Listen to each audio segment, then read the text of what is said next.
the knowledge and the facilities for treatment of heart failure patients in India. And to that extent, it is important that we update the knowledge of our physician colleagues. This series of webinars and certification course is aimed towards that. So as in the last few episodes, the first session is going to be a recap of what we learned in the previous session, and for that, let me invite Dr. Uday Yadav first and then Dr. Bhagirath to do a recap. Over to you, Dr. Uday. Thank you, Vijay. And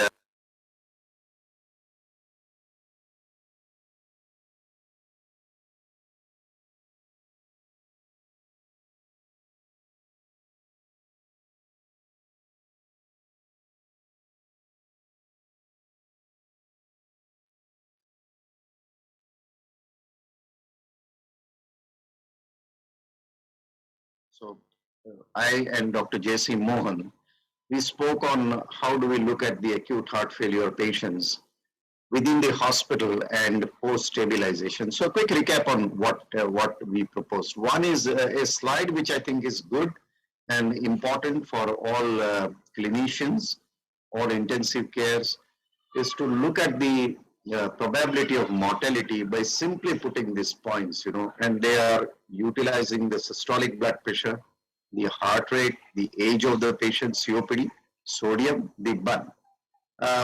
Just simple parameters, if you put together and then you score it, the total score will indicate the probability of death. So you can start from the age of the patient and then build upon the remaining 4 or 5 points, and they take it in a very simple fashion. I think this is something important. Upfront, it starts telling you which are the patients who are likely to a little more worse than some where you have a better prognosis. The other thing I talked about is the various biomarkers and the parameters that help. And obviously, the natriuretic peptides and the BNP have cutoff thresholds, which help us in identifying those patients. Normal levels rule them out. One can have unexpectedly lower levels of natriuretic peptides in some patients who are at the end-stage heart failure, who have a flash pulmonary edema, or a right-sided acute heart failure. So we need to keep this in mind, and that elevated levels do not automatically fit into a diagnosis of an acute heart failure in a patient who has come to our emergency with shortness of breath. And I also suggested that in 2020, we had 2 very good articles on diuretic therapy and inotropes and inodilators that help us understand how we treat these patients. And this was one of the flow chart I suggested. You look at urine sodium and the traditional old urine output of less than or more than 150 ml per hour. Better is you also look at the urine spot sodium. If it's more than, if it's less than 50 to 70 millimoles, then a patient goes on a loop diuretic. Otherwise, if his urine output is good, more than 150, and his urine sodium is more than 70, one has the option of changing over to oral diuretic therapy and stabilizing this patient. And then I said that the inodilators, you have the adrenergic receptor antagonists and the calcium sensitizer and the phosphodiesterase 3 inhibitors, milrinone. So levosimendan, milrinone, and dopamine. And as you can see, one of the advantage of levosimendan is the pulmonary vasodilatation, like milrinone also. And that's something which is very desirable in these patients who come with acute heart failure, and something which is not really offered by the other inotropes. And here is the in-hospital comparison of mortality over a period of a month between epinephrine, norepinephrine, and levosimendan. And you can see the difference in terms of what levosimendan can offer. One of the reasons of its superiority is that you have a better efficacy on the afferent arteriole alone, unlike milrinone and dobutamine that will work on the afferent and efferent arteriole. So you can maintain the GFR, and it works at all GFR. And here is the ESC updated slide, which says which inotrope is the most appropriate. So if you have a patient on where you want to use levosimendan, the options are those of chronic beta blocker therapy, those who have RV failure and pulmonary hypertension, very important. The worsening renal function in cardiorenal syndrome, and when there is a patient who comes with a severe Takotsubo. So this was a flow chart that was explainable. Dr. Mohan also elegantly explained how the discharge targets are, and this is his very popular slide where he says that when they go home, try and achieve a heart rate less than 70, a BP more than 100, maybe not 140 by 90, maybe still little less, 130 by 80. Get the NT-proBNP down to less than 1000. Have a reasonable glycated hemoglobin control of 7 and a potassium between 4 and 5 so that you have optimum potassium to work on the medications. And he did mention about, besides beta blocker, ACE inhibitor and diuretic, you have ARNI which can be initiated early. Start at a low dose, go a little slow, expect a little drop in the GFR initially, but it will come up. And by 10 weeks, you will be able to achieve some level of stability of dose, maybe 100 milligrams twice a day, and then for a period anywhere from 2 to 10 weeks, it's possible to use, even in patients who are ACE-naive, sacubitril valsartan, and that it's a great drug to use. It has shown in the Pioneer study a good safety and tolerability and its ability to have a good effect on biomarkers. And lastly, of course, the SGLT2 inhibitors are very much on the cards for post-stabilization patient, but as SOTA trial, though it was not completely well powered, the SOLOIST worsening heart failure already told us that there was a 33% reduction in patients, even when they were initiated, let's say 24 hours prior to discharge. All of them were either 24 hours prior to discharge or 24 hours after discharge. So it's possible to use a SGLT2 inhibitor very early. Data of DAPA, EMPA, and now SOTA establishes the faith in this class of therapy. Thank you very much, and may I invite Dr. Bhagirath to tell us about the devices recap. Thank you. I'll stop sharing the slides. Good evening, everybody. I'll just start my screen sharing.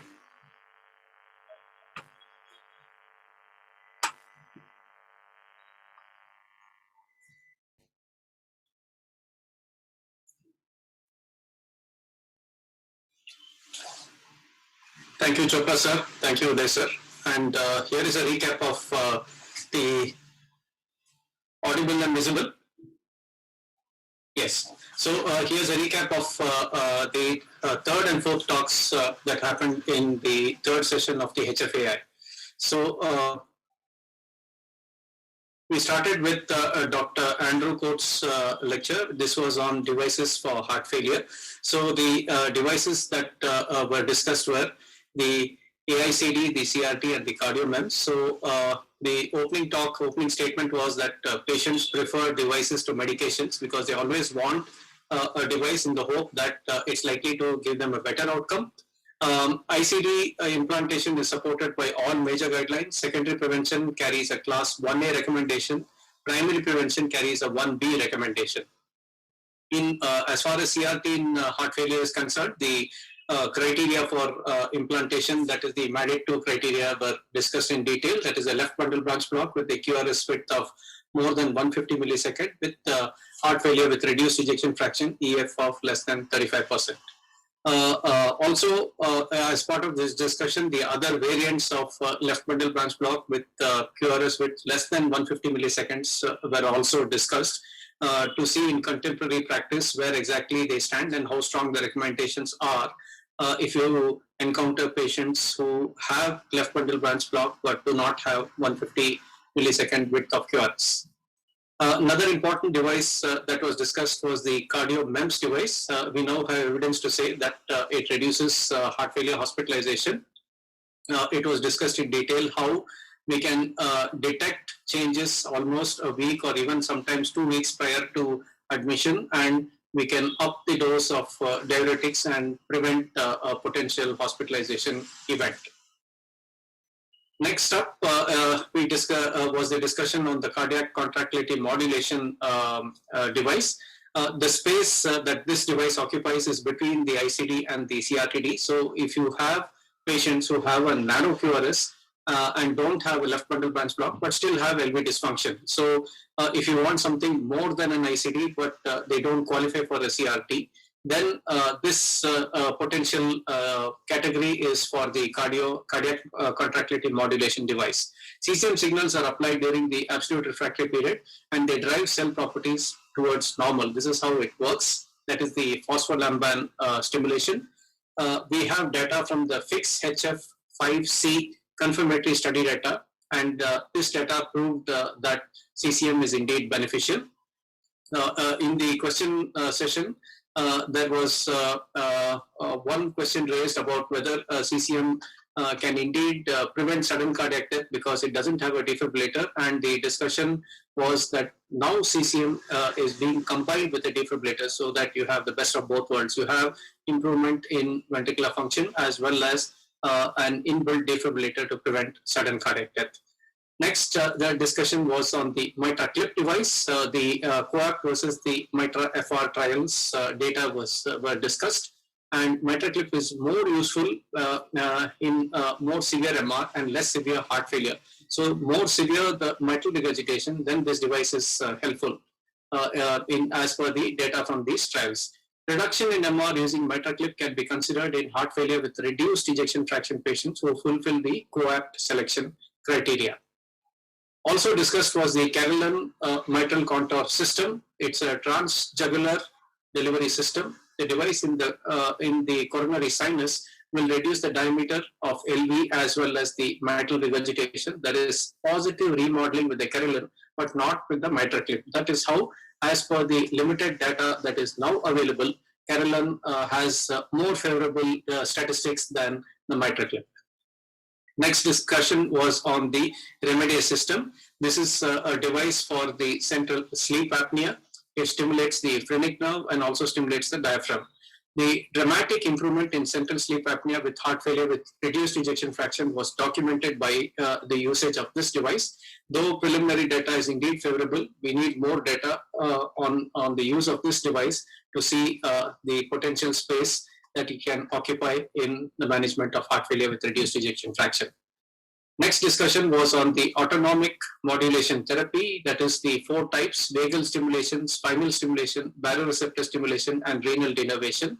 The BAT system, that is baroreceptor activation therapy, was discussed. Carotid baroreceptor stimulation using the CVRX device. It inhibits the sympathetic nervous system and enhances the parasympathetic activity. This autonomic modulation improved functional capacity and quality of life. Again, data is accumulating to see how useful it can be in contemporary practice. Also discussed were the permanent inter-atrial shunt devices, useful in both heart failure with reduced ejection fraction as well as heart failure with preserved ejection fraction, because it gives a potential space for shunting between the 2 atria, reduces the increased LA pressure. 3 devices were discussed. The commonest and the most popular is the Corvia device, and we also have a V-wave device which has a potential to shunt when necessary. And these devices reduce congestion, reduce pulmonary pressure, and also improve exercise tolerance. The next talk was by Dr. Sundar on the surgical therapies in heart failure, including heart transplantation. The non-transplant surgical options like the high-risk CABG, repair of acute mechanical complications of MI like a ventricular septal rupture or a papillary muscle rupture were discussed. High-risk valve surgery, the mitral surgery, aortic surgery were also discussed. LV restorative surgeries and the place that they occupy, and also mechanical circulatory support devices. Short-term support, IABP, ECMO, Centrimag, and the impeller, that is the percutaneous. You have the 2.5, 5, as well as the impeller LD, which are all very useful. In fact, the 5 can be implanted by the axillary approach, which can make the patient sit up and is potentially mobile. Long-term durable support by the LVAD, mechanical circulatory support in acute heart failure. We use the IABP, VA, ECMO, and percutaneous VADs, as we just discussed. Temporary LVAD, RVAD, or BiVADs also have a place in the support of acute heart failure. In chronic heart failure, the discussion is on durable VADs, LVAD, RVAD, and again BiVAD. Also total artificial heart, which is soon making its way into practice because they are extremely sophisticated and they are very, very capable of filling the space when a patient really needs a heart transplant urgently, but a heart is not available. Various types of temporary circulatory support in acute heart failure like the impeller, tandem heart, and Centrimag was also touched upon. ECMO, both the peripheral and central, BA and BB ECMO have a very definite space today in the management of acute heart failure. Next up, heart transplantation, excellent option and is usually an option when all other options have been exhausted. Detailed workup is required. Rejection and infection are major bugbears in the management of heart transplant and have to be monitored very judiciously. Various surviving score models are in vogue today, like the Seattle scoring, which helps us to decide who needs and who doesn't as far as a transplant is concerned. Right heart cath has emerged as the single most important test to decide regarding transplant. And of course, you need to do endomyocardial biopsy for detection of rejection frequently. Thank you, everybody. Thank you, Dr. Uday and Dr. Bhagirath, for that excellent recap. And now it's over back to you, Bhagirath and Uday, to conduct the main section. And meanwhile, let me warmly welcome Dr. Stephen Anker, who has joined us very kindly. Stephen is a very old friend of ours, and he's been very supportive of our programs. Welcome, Stephen. Hello, thank you. Evening, everybody. Once again, without much ado, we have excellent talks lined up. Over to today's moderator, Iyengar sir and team, to take over today's proceedings. Good evening, ladies and gentlemen. We have three eminent speakers for the first session. We have three talks in the first on Cardiomems, and appropriately, heart failure syndrome of India has devoted 53% of the discussion entirely to the female gender. So first topic is on cardiomyopathy, which I think Dr. Ambuja is going to speak. Dr. Ambuja? Sir, you're muted.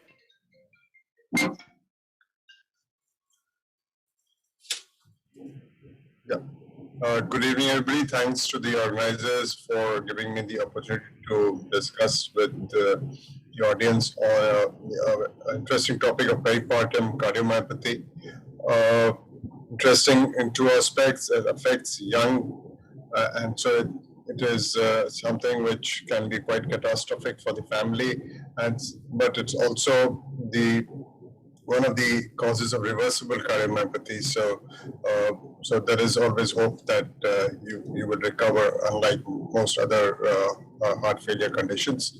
So the learning objectives for today's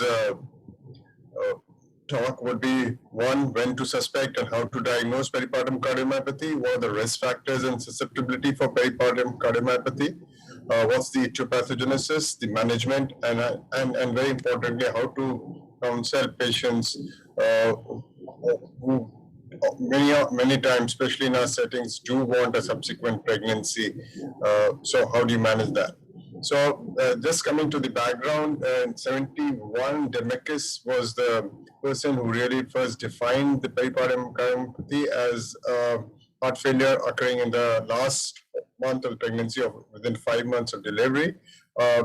Absence of, there shouldn't be any other identifiable causes for heart failure, and it should be occurring in the last month of pregnancy. Of course, this was added that the ejection fraction should be less than 45%, and the LV end-diastolic dimension should be more than 2.7 centimeters per meter squared.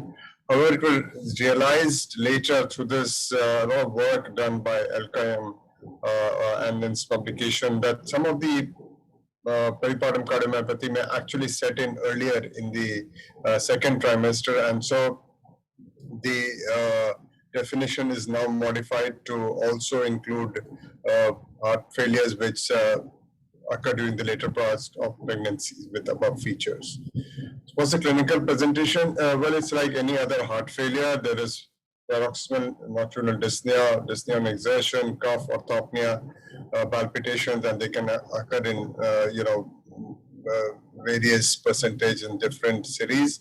The signs of usual heart failure are present. In severe cases, of course, where you have advanced heart failure, the patient may also present in shock and multi-organ failure.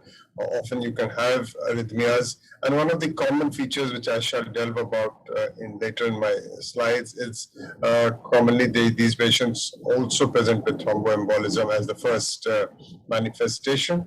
And LV thrombus has been shown to be present in 10 to 17% of the initial echocardiograms from various cities, and the complications of thromboembolism occur in up to 9% of patients of peripartum cardiomyopathy.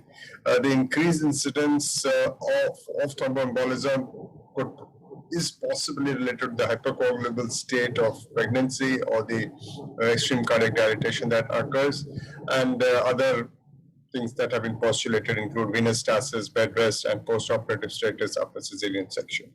So the diagnosis is really a clinical diagnosis. ECG will show non-specific changes. Echo, as I said, will show LV dilatation.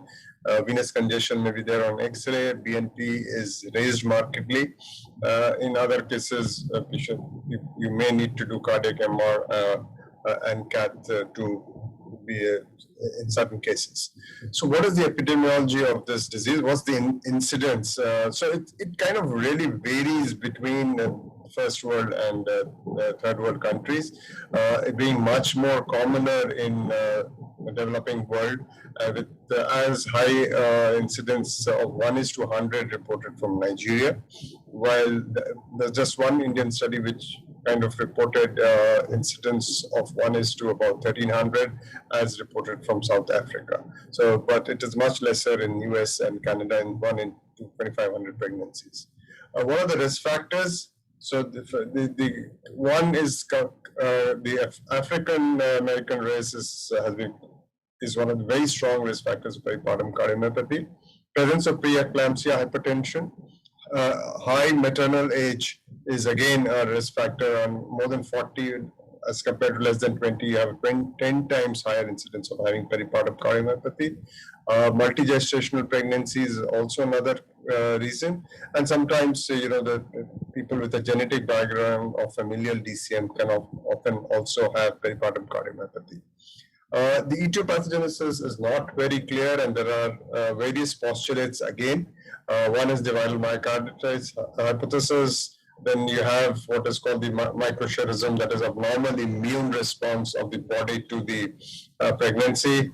Malnutrition, selenium hypothesis is one of the, again, reasons which have been attributed to development of peripartum cardiomyopathy. Sometimes prolonged tocolysis used for more than 4 weeks has been associated with peripartum cardiomyopathy, and abnormal hemodynamics, as I mentioned, could also be.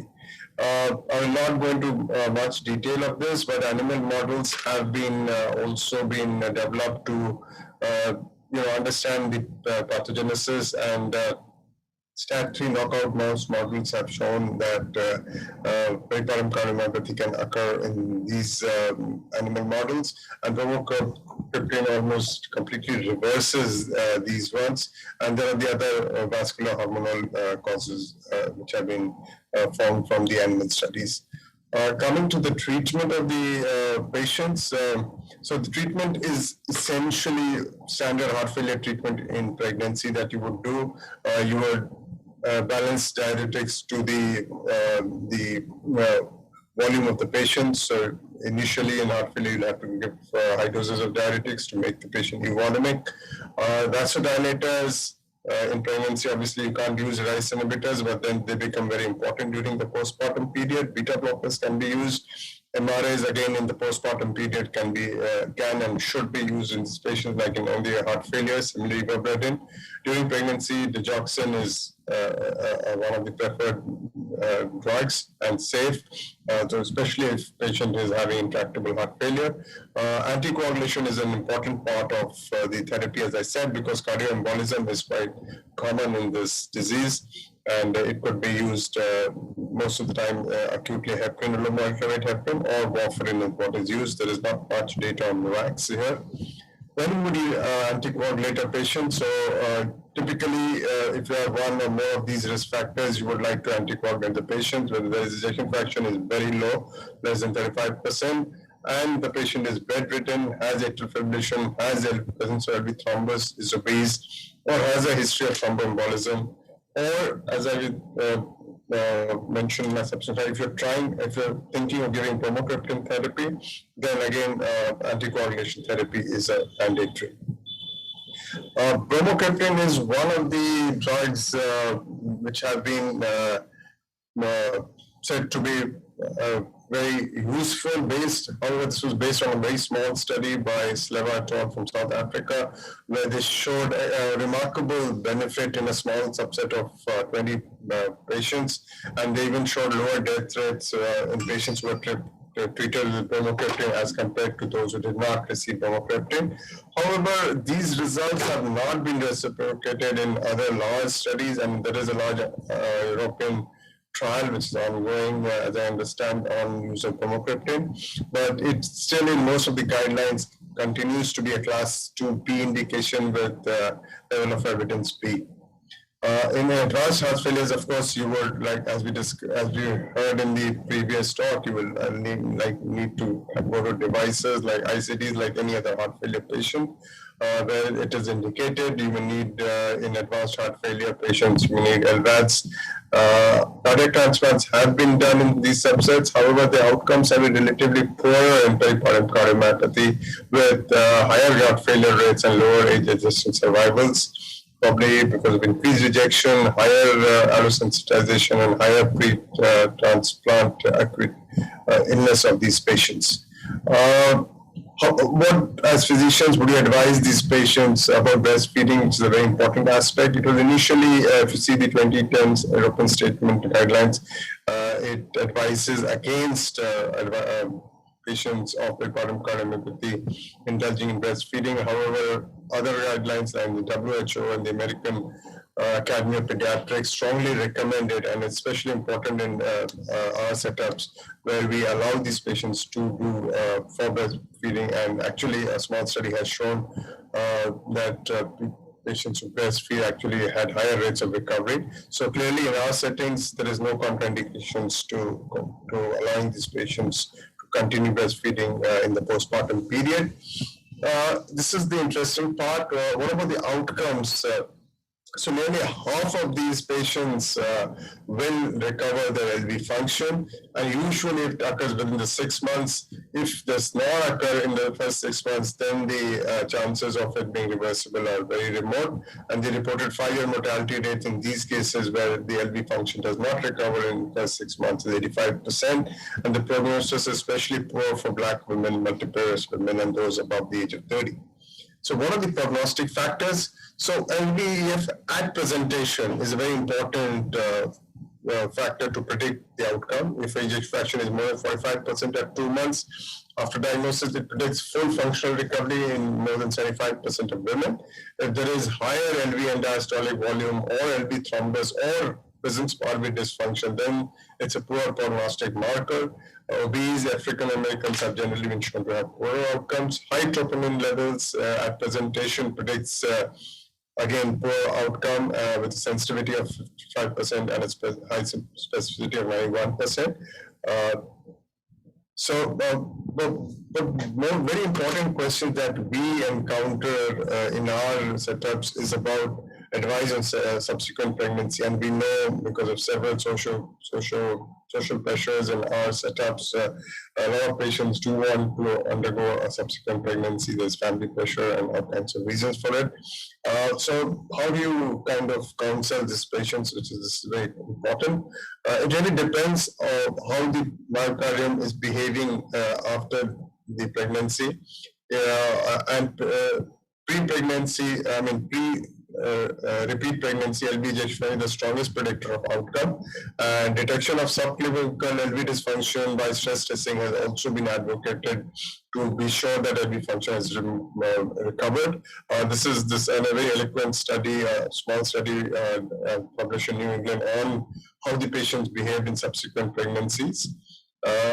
So the group A is those who had normalized LV ejection fraction, while those who were persistent were group B, and you can see the group B in red clearly had worse outcomes as compared to those in group A.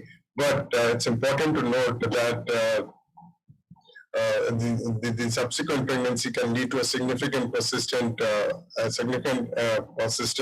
LV ejection fraction, CHF, and even death. More those in persistent LV dysfunction. So most of the experts would agree that patients should avoid future pregnancy if LV dysfunction is persistent after 6 months. LV function complete recovery. So it really need to individualize the decision making in a patient, and even in patients who have recovered their early function, we have to realize that 20% will relapse into heart failure if they undergo pregnancy. So, how do you handle the patients who come to you for counseling on this? And this is a very important part of the talk, and so you really need to counsel these patients if they have recovered in function of possible potential of relapse. Patients who have not recovered LV functions, you need to really counsel them, and I would say it's really a contraindication to pregnancy as far as possible. They have to avoid it. As I said, the mortality is almost 50%. Very high in those who do not have recovered LV function. If, however, they do undergo pregnancy, we continue beta blocker therapies. We can add a hydralazine azosulfide combination in them. We can consider digoxin and anticoagulation if there is severe dysfunction. In patients who have recovered LV function, we continue the beta blocker therapy. And as for follow-up, we need to do very close monitoring of LV function, troponins at the end of the first and second trimester, and we need to very meticulously plan the labor and delivery, which is again a stress for these patients. And a multidisciplinary team for planning is required. Usually spontaneous vaginal deliveries are preferred unless there are definitive maternal or fetal reasons for doing a cesarean section. And we need to very closely monitor volume, especially in patients who have non-recurrent ejection fraction in the first 48 hours after delivery. So just to summarize, I would say diagnosis of peripartum cardiomyopathy should be considered in any patients, any pregnant or postpartum patients who have symptoms of heart failure. We need to institute early therapy in all cases. Contraception and counseling. Risk of subsequent pregnancy is absolutely important, and they need to understand the high chance of recurrence if they undergo another pregnancy, and very high mortality if they do undergo pregnancy with non-recovered LV functions. We need to give them optimal duration of medications, which is not very clearly known, but if you follow the TREAD heart failure study, probably we need to give it for a long period of time. Questions, is not very clear. The role of amitriptyline remains controversial and as of now is not strongly advocated. And we need collaborations to understand some more about this disease and management. Thank you so much for your attention.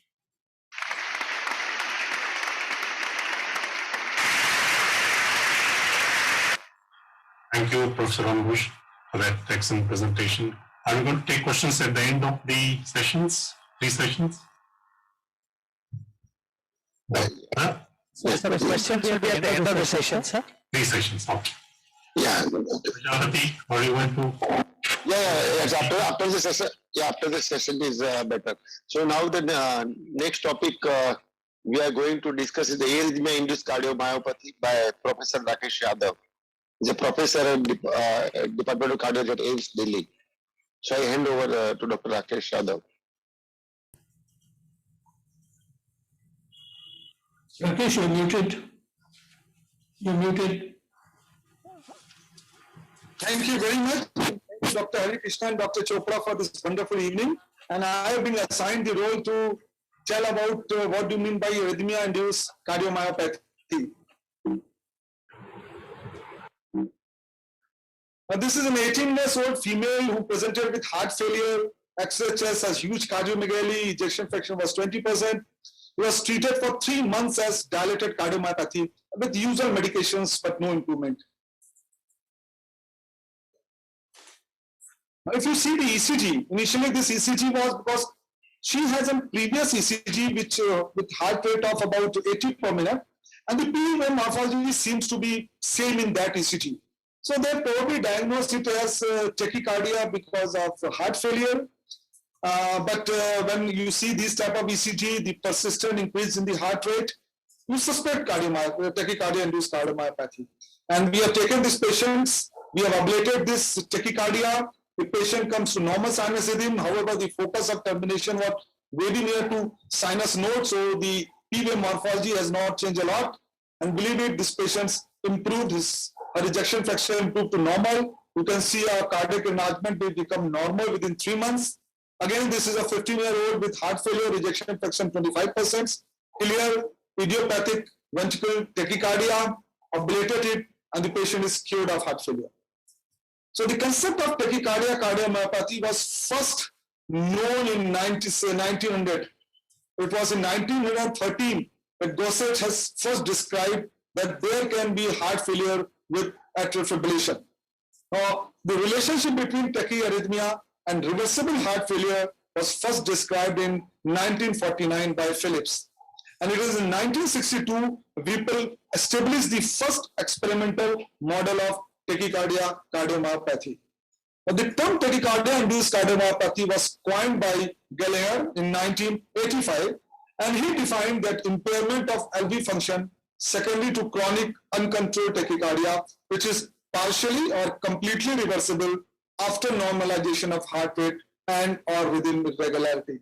And 2005, this was a final accepted definition, the dysfunction of either atria or ventricle, or they have atria also, atria or ventricle resulting from high atrial or ventricle weight under the condition that there is no underlying structural heart disease. But the prevalence, incidence, and causality frequencies are difficult to establish.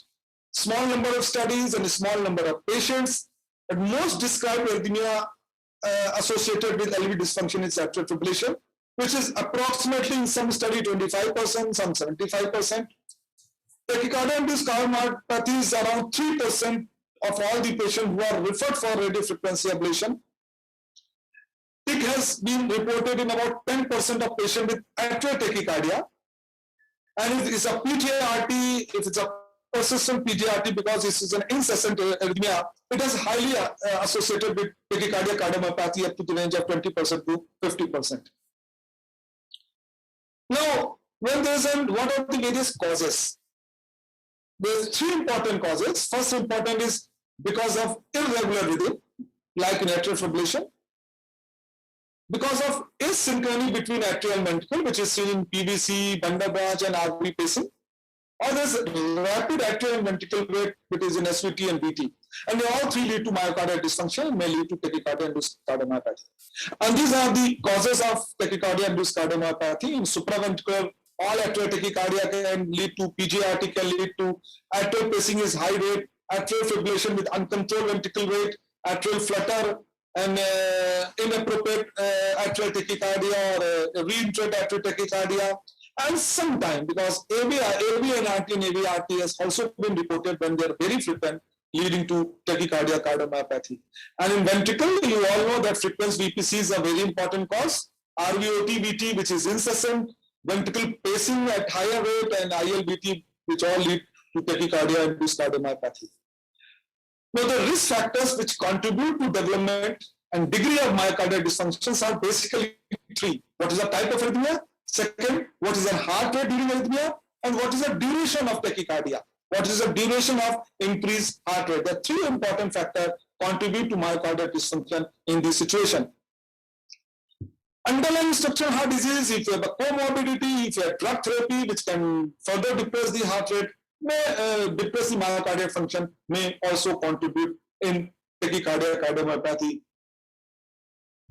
Now, AF-induced LV dysfunction is very frequent. We have encountered so much LV dysfunction in AF patient, but there is some problem. Because if you have a no pre-existing structural heart disease and patient came with a severe LV dysfunction, you have AF. But usually tachycardia cardiomyopathy in AF with severe LV dysfunction, it is uncommon but cannot be ruled out if the AF rate is very fast. If there's a mild to moderate LV dysfunction, AF may be a probable cause of LV dysfunction. And if it's a pre-existing LV dysfunction and patient has AF, further reduction of LV dysfunction, LV function is known. So in all three conditions, if there is an AF in the presence of LV dysfunction, it is the AF contributes either further or impairment of LV function in these patients. So it is important to recognize that resting heart rates are poor indicator of overall heart rate in patient with atrial fibrillation. You may have a resting heart rate which is very well controlled, but as patient exercise, the heart rate increases disproportionately. So exercise heart rate is also important in these patients who has mild LV dysfunction and atrial fibrillation. Patients with well-controlled resting heart rates may have a rapid ventricular response with minimal activity and develop tachycardia-induced cardiomyopathy. Now, essentially, ventricular heart rate above which TIC diagnosis is confirmed has not been established. There is general conception that if your heart rate is more than 100, it may give a clue to tachycardia-induced cardiomyopathy. Fenelon et al. Says that chronic tachycardia, which lasts for more than 10 to 15% of each day, with an atrial rate of more than 150 of that predicted heart rate, may predispose to tachycardia cardiomyopathy. For PVC burden, some say more than 16%, some say more than 24%.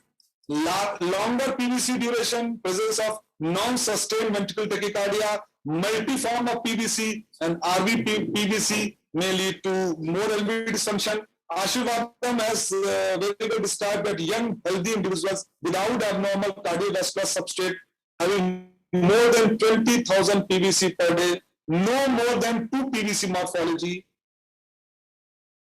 from the fascicles and with preserved myocardial walk thickness, no scar demonstration of echocardiography in these patients. So they have given that that VPC is more than 20,000 per day can lead to TIC or tachycardia-induced cardiomyopathy. Now now cardiac dilation in TIC is typically accompanied by there is a decreased contractile state with severe impairment of systolic function. There may be dilatation of all four chambers.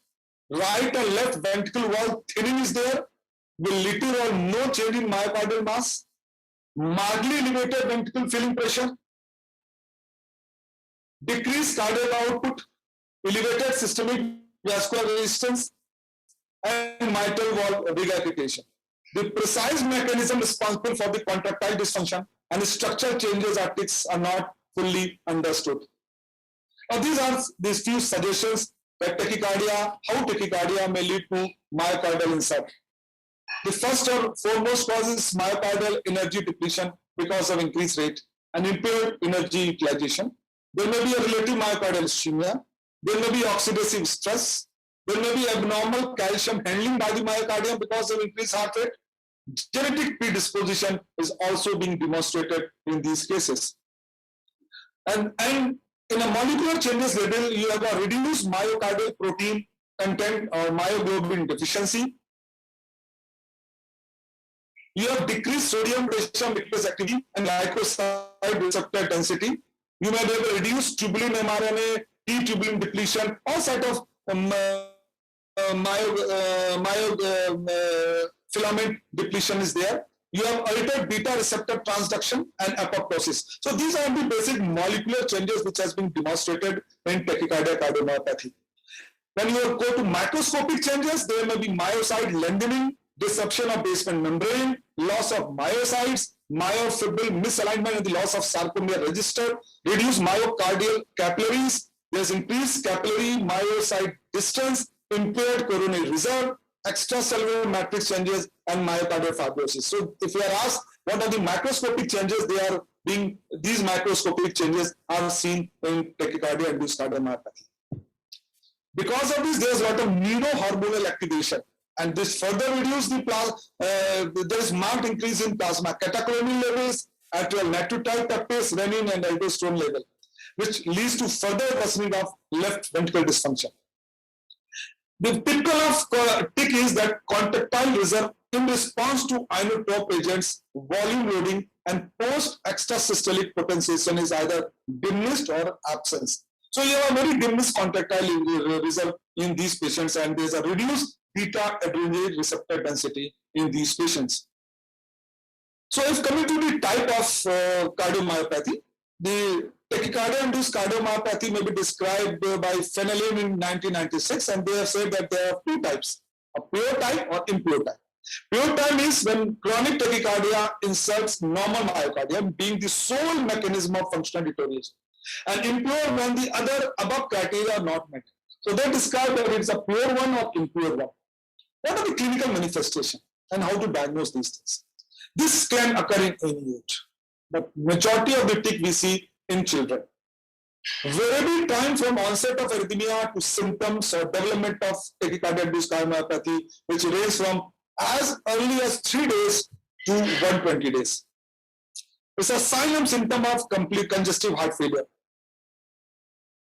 Usually their patient may present with palpitation and may not present with palpitation. So just asking that here a palpitation is not appropriate while correlating the arrhythmia with tachycardia-induced cardiomyopathy.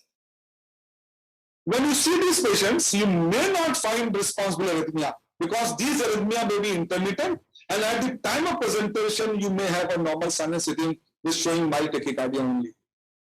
Baseline echo for LV function, 24-hour Holter monitoring to know the significant arrhythmia burden is very, very important and is a very important clue in tachycardia cardiomyopathy. Even if an arrhythmia is identified, concomitantly with depressed myocardial function, the establishment of a cause-effect ratio is sometimes not feasible. So you only have to have a very high degree of suspicion in these patients. In the majority of the cases, a definite diagnosis can be established only with the condition that elimination of arrhythmia result in improvement of myocardial function. There is no specific test or marker available to diagnose TIC. A high index of suspicion derived from the history and clinical feature remains the only available tool for diagnosis of this entity. Now, the smaller enlargement of LV TIC thought to be caused by a relative more rapid process. So sometimes you may not have a very huge involvement of LV in these patients, in contrast to chronic dilated cardiomyopathy, because the onset of TIC is sometimes very rapid. And there's a cutoff which has been given by a few authors, like if your LV end diastolic dimension is around 57, not hugely dilated, LV end systolic dimension 49 for TIC versus if they are a high 63 versus 55 for dilated cardiomyopathy. So John et al. Has shown that if LV end diastolic dimension is less than 61%, it has 100% sensitivity, but 71% is specific for diagnosis tachycardia cardiomyopathy. And there is echo clue, and it has been shown that by Pelinic that myocardial contractile result in DCM with atrial fibrillation by low dose dopamine. And they say if your LV ejection fraction improved in quantity to what is believed is more, goes in favor of tachycardia cardiomyopathy, and if it is not so, it goes more in favor of dilated cardiomyopathy, but it's a small series of patients. Now this is again, I am repeating, the assessment of exercise heart rate and 24-hour Holter monitoring sometimes is very, very useful in diagnosing tachycardia cardiomyopathy in patient with atrial fibrillation. What is the treatment? Yes, only the treatment is to restore the heart rate, make heart rate normalize, or if you cannot make it normalize, then bring heart rate to a lower level, especially in atrial fibrillation. So rhythm control, yes, rate control if sinus not possible, and avoid AV dysynchrony. The treatment till the time patient is symptomatic and have LV dysfunction, treat as dilated cardiomyopathy, and all the treatment of dilated cardiomyopathy initial stages can be given in these patients. Now these are certain arrhythmia, and these are the proposed treatment that if you have a sinus tachycardia, inappropriate sinus tachycardia, cardiotoxicity, the blocker plus treatment of underlying disease, atrial fibrillation, control the rate or do the ablation, atrial flutter, atrial tachycardia, radio frequency ablation. These are the proposed mechanism in these patients. Now these are the certain criteria, just 2 or 3 slides more. These are the certain criteria by which you can judge that this PVC is because of cardiomyopathy or this cardiomyopathies are because of PVCs, and these are the certain criteria which has been well described. Time course improvement, the recovery of ventricular function after termination of control of tachycardia is extremely variable. You may have improvement within 3 months, or it may take 6 to 8 months in these patients. So summarize, tachycardia cardiomyopathy refers to myocardial dysfunction in response to high atrial and ventricular rate. Arrhythmia-induced tachycardia cardiomyopathy encompasses peak plus myocardial dysfunction due to dyssynchrony. It is very, very important. It is not only the rate which is important. It is a myocardial dyssynchrony which is also very, very important. These are potentially fully reversible cause of cardiomyopathy, and I can only say that in heart failure, this is the only entity in which if you treat the arrhythmia, it is completely reversible. In absence of a large prospective study, the exact incidence and prevalence cannot be determined. Prospective diagnosis may be different. Symptom and LV function improvement once arrhythmia is taken care of. Thank you very much for your time and attention.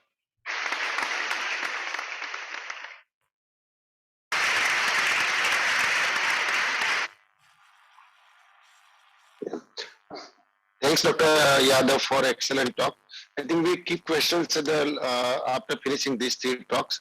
So next talk is by chemotherapy-related cardiomyopathy by Dr. Sanjay Mittal, and he's Senior Director, Clinic Cardiology and Research in Medanta, Medicity, Gurgaon.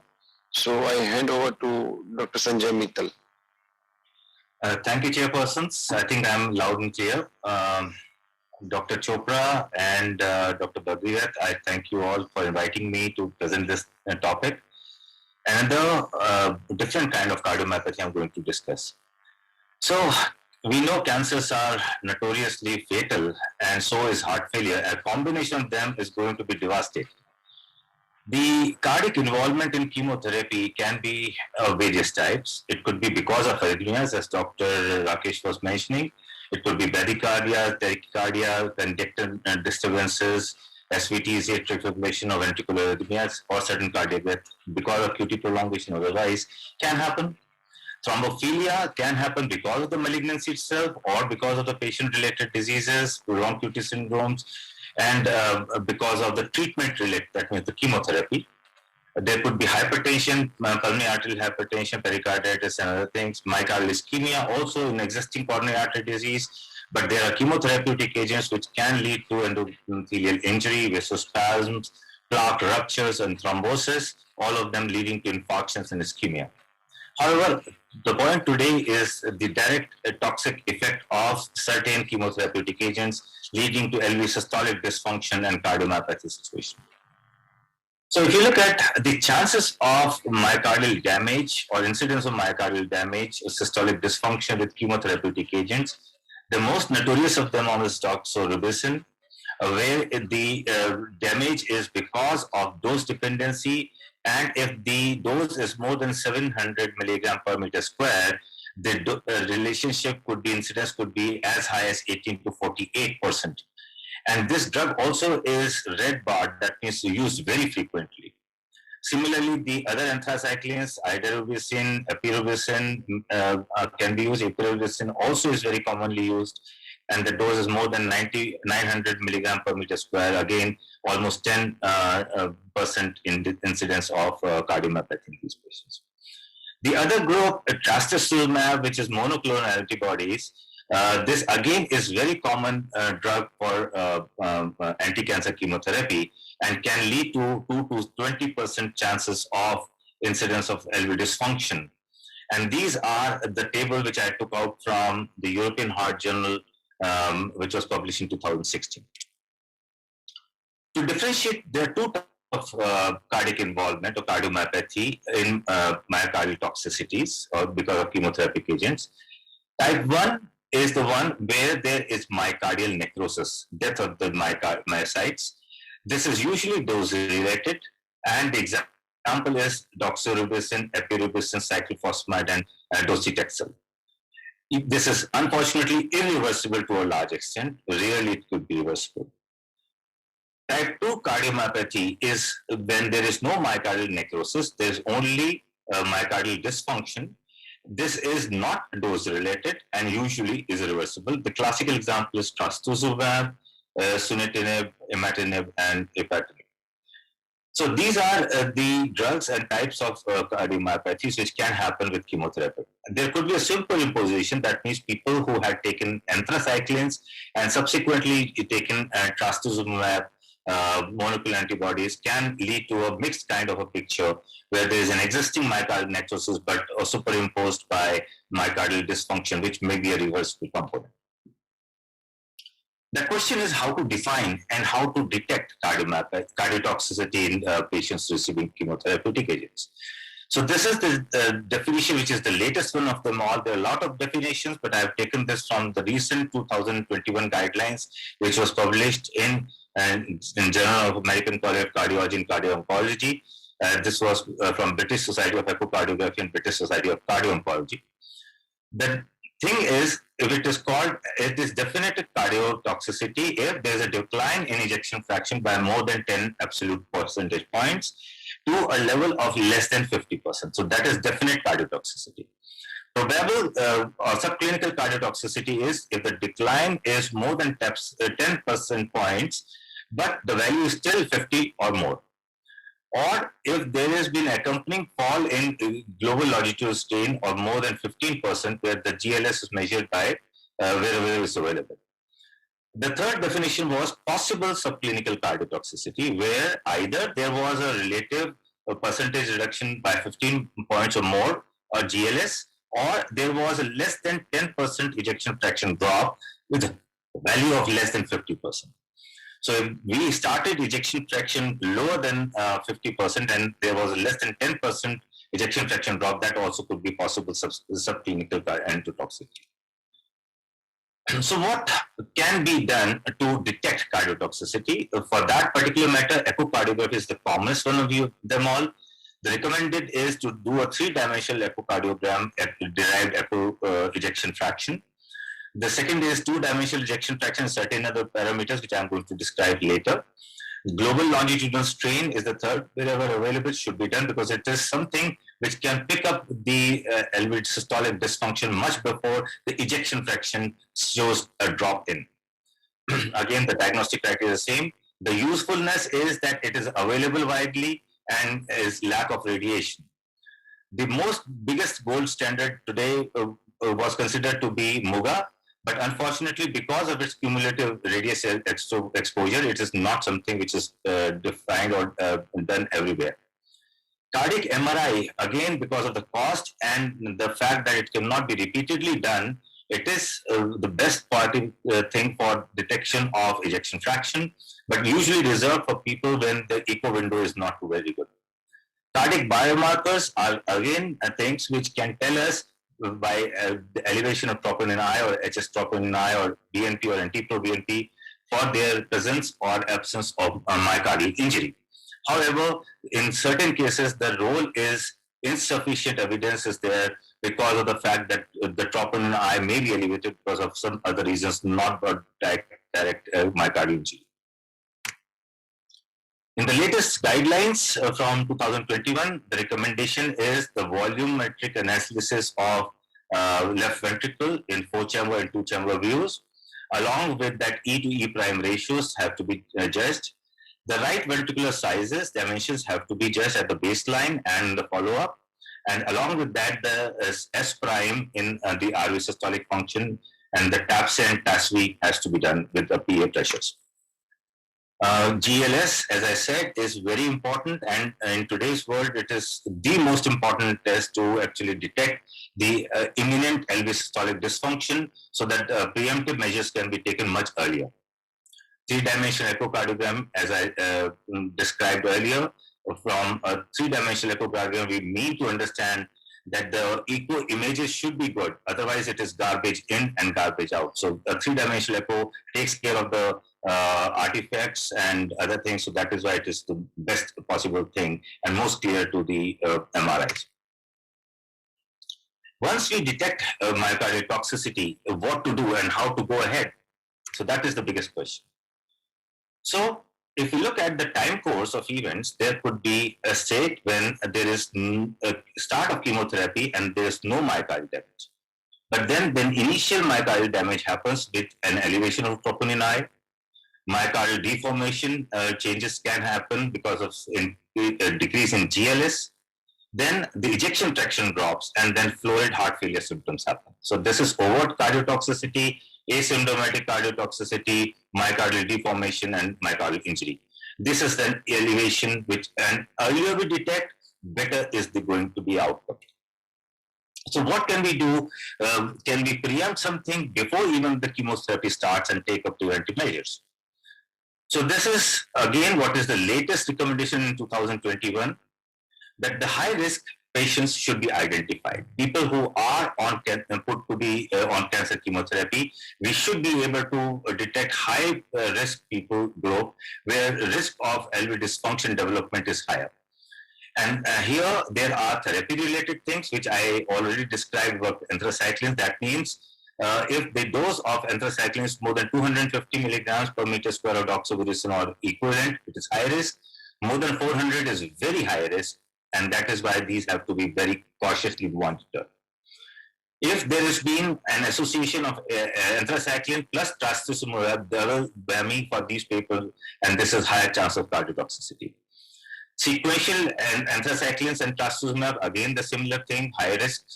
High dose of radiation, which is following anthracyclines or chemotherapy, is again a very big risk for development of LV dysfunction, especially if it is into the chest, involving the heart, and more than 30 grains if it is there. The patient-related thing is higher risk of development of LV dysfunction in females, higher the age, 50 to 64 years high risk, and more than 65 years at highest risk.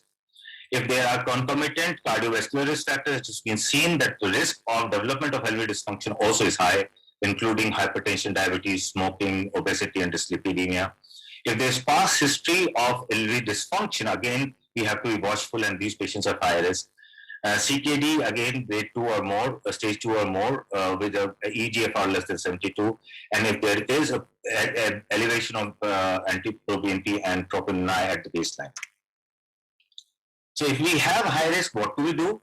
The recommendations are also very clear. In a high risk situation, the people should be best referred to cardio unit, where there can be meticulous observation and follow-up of these patients in the cardio-oncology units. There are many guidelines to what to do when and when to do an echocardiogram and how to do the follow-ups. And I would dwell on the Heart Failure Association guidelines in 2020. If the person is anthracyclines and it's low risk, cumulative dose of doxorubicin after the dose is achieved of more than 240 milligram per meter square, the person should be followed up. And every additional 100 milligram per meter square, or every 2 cycles, the patient should be followed up. However, in the high-risk group, if every person should be followed up every 2 cycles, and consider after every cycle above 240 milligram per meter square of doxorubicin. That's what the recommendation is. And as far as the trastuzumab or anti-HER therapy, it should be in a low-risk group every 4 weeks, every 4 cycles, that is 12 weeks, or in a high-risk group every 2 cycles, that is 6 weeks, and then after every 3 cycles, if it is stable at 4 months.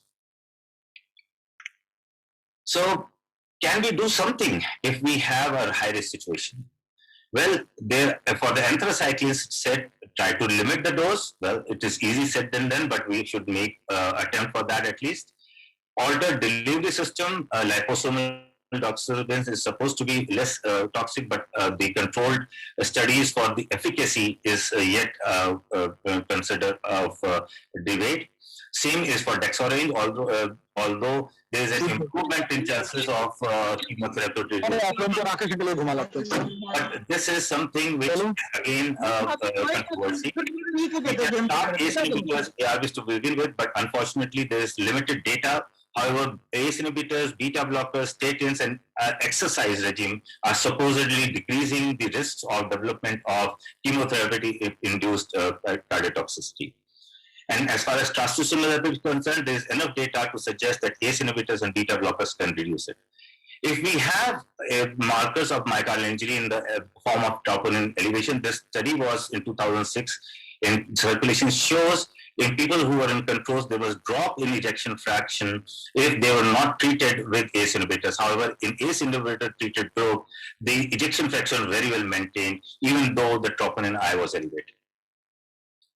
As far as GLS is concerned, in this group of patients, it was seen that patients who were ejection fraction guided therapy, 153, versus GLS guided therapy, there were actually higher number of people receiving ACE inhibitors and beta blockers or both, as compared to those who were EF guided, obviously expectedly so.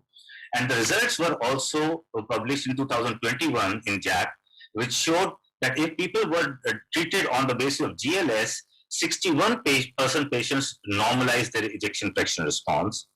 However, if the patients were treated on ejection fraction based treatment, 65% of patients, 2/3 of patients developed LV systolic dysfunction, and that is something which is important.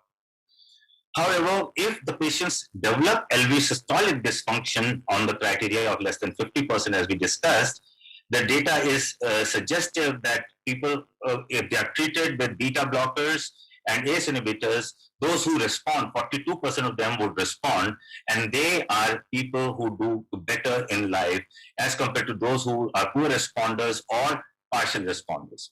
Partial responders are those who actually increase the ejection fraction by 10 points or more, but the ejection fraction remains less than 50%, and these people are partial responders and they do worse. So in this study, what was seen was most of the people who are responders actually respond within first 4 to 6 months. And thereafter, the response rates is practically zero.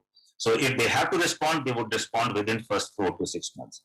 And importance also is people who actually receive treatment at early diagnosis actually respond better, as you look at within 4 months of start of the development of LV dysfunction. If they are treated, they respond better. So I'm just ending my talk with this case. This is 45 years old lady put on chemotherapeutic agent for breast carcinoma, normal ejection fraction, and normal GLS. After 3 months, what was seen was the ejection fraction was normal, but the GLS was showing LV dysfunction here, and GLS had dropped down by 15% points. And this patient was put on beta blockers, and what was found was at 6 months, there was an improvement in GLS. You can see the GLS improving, and this person was normal ejection fraction at the end of 1 year follow-up. So, ladies and gentlemen, the take-home messages are myocardial dysfunction is a dreaded complication of certain cancer chemotherapeutic agents, namely anthracyclines and trastuzumab. Early detection and timely action are helpful in prevention of chemotherapy-related cardiac injury, and GLS is the most useful echocardiographic parameter for monitoring cardiac function in these patients. Thank you. Thank you for your attention. Thank you, Dr. Sanjay. Do we go to the next talk or should we have question and answers now? I think Dr. Anchor has to leave. If you can have his recorded talk and his question answers, then we can continue with the discussion. So, Professor Anchor? Well, he's got a recorded talk which is coming up. Okay. Shall we start the playback, Dr. Yes, Anchor? please. Right, thank you. Hello, everybody. Great pleasure for me to be at your Heart Failure Association of India event and speak about iron deficiency and heart failure. I would like to give an update on options, and particularly with the AFFIRM-HF trial that was just recently published. Now, of course, some things don't need an update, they need repetition. And one reason why you have so many cases of iron deficiency is vegetarian food intake in India being so prevalent, but also tea drinking is, of course, an issue.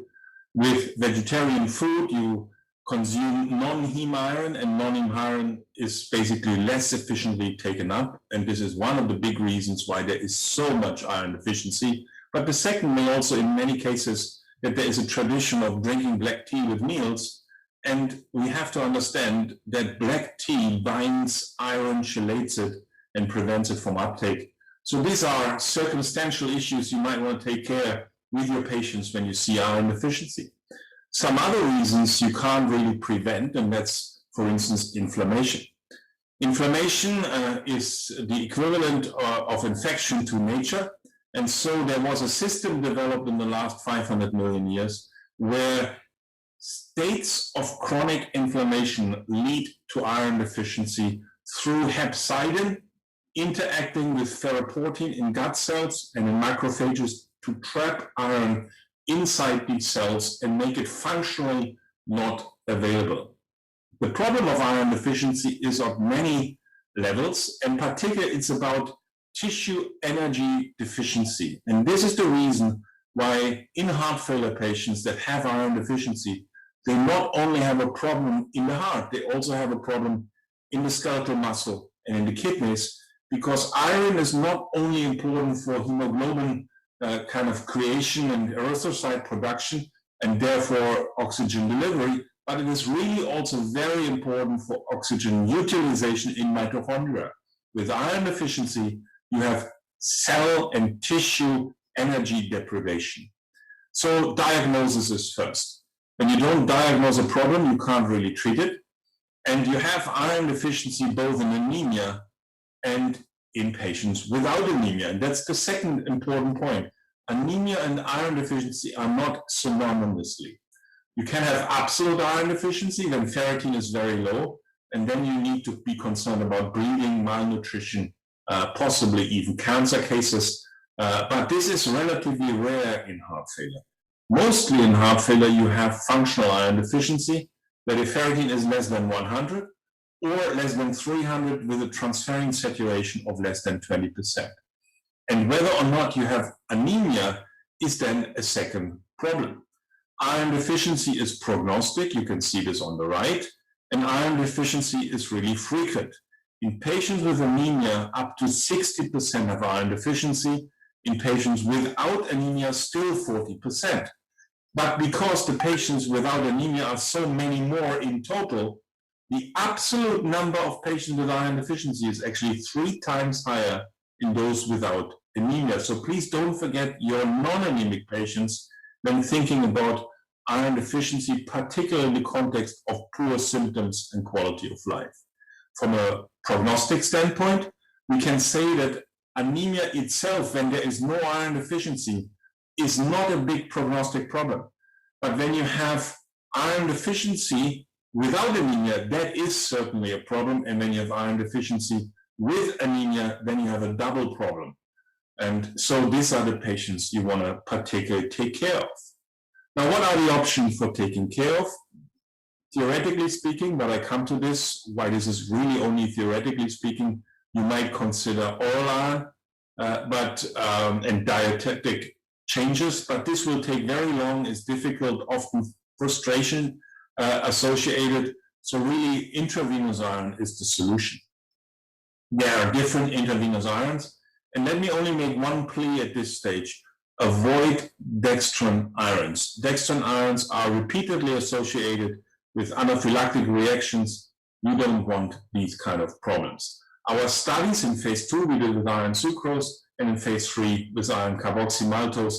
And iron carboxymaltose has the big advantage that you can give it in higher doses, as you will see in a second. Our trials, we have recently all done with iron carboxymaltose. The initial trials were double-blind and 24 and 52 weeks old, and were positive for these primary endpoints. Effect-HF was not double-blind, so I will not really cover non-double-blind studies, because when you're talking about symptoms, quality of life, performance, we want blinded studies to guide our experience. Now, how much iron do we give? Well, in the trials, we gave about 2,000 milligram in half a year, and in CONFIRM-HF, we then, in the second half year, gave 500 to 1,000 milligram. So on average, let's say 2,500 milligram per year is what we are aiming for. In the VHF trial, this is now more than 10 years ago that we published this. This was the first double-blind study of intravenous iron in any chronic illness. A very homogeneous result was seen, but most importantly, and this was for the 2 primary endpoints, New York Heart Class and Patient Global Assessment. But most importantly, the results were very similar in patients with and without anemia. And the interesting thing is that you got the benefits in those without anemia with no change in hemoglobin at all. At 24 weeks, hemoglobin was essentially the same. There was a small difference in hemoglobin in the patients who were anemic at baseline, but not a dramatic difference. And so really, this is about correcting iron deficiency. It's not about changing hemoglobin. When you want to study whether a patient gets some sort of a benefit for the biochemistry of his blood, it's the ferritin and the transferrin situation you need to study in such patients over time. Now, what about the next study, the CONFIRM-HF trial? There we try to confirm over a 1 year period of time that the results are stable, and we basically found overall a 6-minute walk test improvement of 33 meters. And again, we found that this works in anemic and non-anemic patients in a similar way. You get the benefit throughout the different categories of heart failure patients. Now, I mentioned that oral iron doesn't work, and this is the results for this. Oral iron in patients with heart failure did not lead to an improvement of iron status. It did not improve exercise capacity, quality of life, or symptoms, and it basically didn't correct the iron deficiency status. So really, intravenous iron is what you should go for. Now, before we then started with the AFFIRM-HF trial, we basically did a meta-analysis to tell us what the initial studies could tell us in terms of morbidity and mortality improvement. And we found that there was a strong reduction of cardiovascular hospitalization and mortality. And this was highly significant in 839 patients exposed or not in a double-blind way to intravenous iron. And here you can see the results. Looking at the results from a recurrent events perspective, and everything that is blue is significant here, you can see that whichever way you look at things, as long as you have heart failure or cardiovascular hospitalizations included, you got a significant result, and that was very encouraging for the trials to come. So now this is the really new piece, the AFFIRM-HF trial. It was published in The Lancet in November last year, presented at the American Heart Association.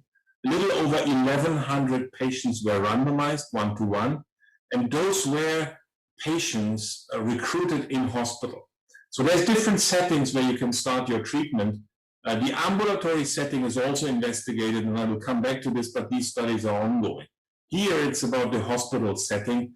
1 year follow-up, 567 versus 565 patients, and looking basically in patients with heart failure admitted to hospital, with iron deficiency, as I said before, below 100 for ferritin or below 300 with a transferrin saturation of less than 20%.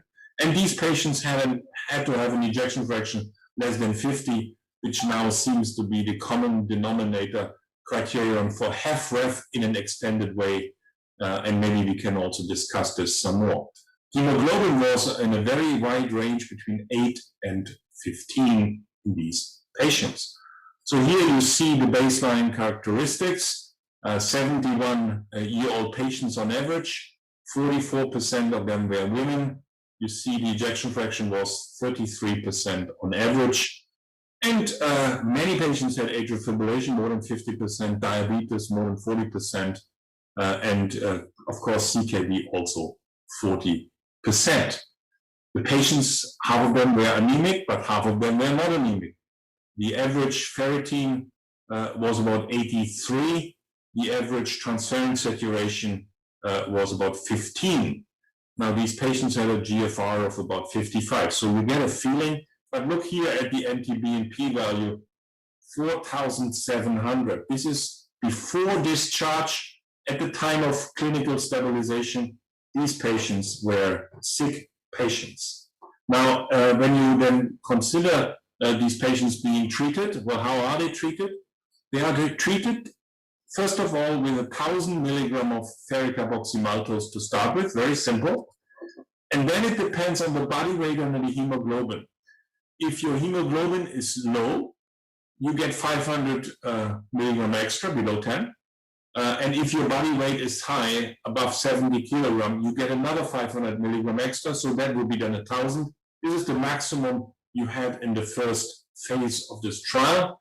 But then there were also quite many patients who got less because they either didn't have such a low hemoglobin or their body weight was below 70 kilogram. If you look into the total dose given, the average dose given in Affirm was relatively low. It was only 1,350 milligrams. And if you think about this, the patients basically, in most cases, only got the 0 and 6 weeks treatment, 80%, and very few additional therapies were given at 12 or 24 weeks. But I have to say the treatment stopped after 24 weeks. So very soon you also will see the quality of life and symptom results. And I can tell you already, correction of iron deficiency leads to a strong improvement in quality of life and symptoms, but only as long as you correct it. Half a year later, you lose the benefits. You need to continue to take this into account in the patients you're taking care of. Well, what about the endpoints? Well, in cardiovascular death and heart failure hospitalization, we looked at recurrent events, and in the control group, we had 372 events, and in the active treatment group, we had 293. So a strong reduction of 21%. Now, the study was relatively small with 1,100 patients, p-value 0.06, but this is better when you adjust it for the COVID situation. I'll come back to this in a second. If you only take heart failure hospitalization, 26% reduction, p-value 0.01. You can see here 77 heart failure hospitalizations less. The results started to split as early as 8 to 10 weeks after the start of treatment. And after half a year, you really have a constant benefit for reduction in heart failure hospitalization. This is not only for the first, but also for multiple hospitalizations, which happened in a few cases. Now, I mentioned COVID. COVID started in March, April, May of 2020. So it affected in the countries where we did the trial the last 3-4 months of the study in a subgroup of patients. We were concerned that there is less hospitalizations and it's just basically random events happening, and no treatment can improve random events. So there was a COVID sensitivity analysis excluding the data during the COVID pandemic. And when you do this, all the results became better. You see here the primary endpoint, 21% became 25% benefit significant. Total heart failure hospitalizations, 26% benefit became 30% benefit. So this is a treatment that reduces hospitalizations.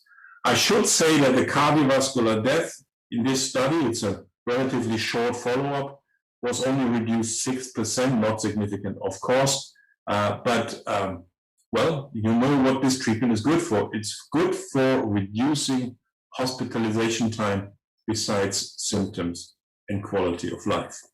You can achieve this in many subgroups, no significant interactions for the different degrees of iron deficiency, no significant interaction for the hemoglobin values, an interesting interaction for the ischemic etiology, maybe also something we should discuss. We believe this is chance, but of course, we don't know exactly. Don't forget that also when you label a patient non-ischemic, very often these patients have some degree of ischemia. So I don't know what exactly this means, but this is something for future study. What is very, very interesting is that we actually had less infection and not more.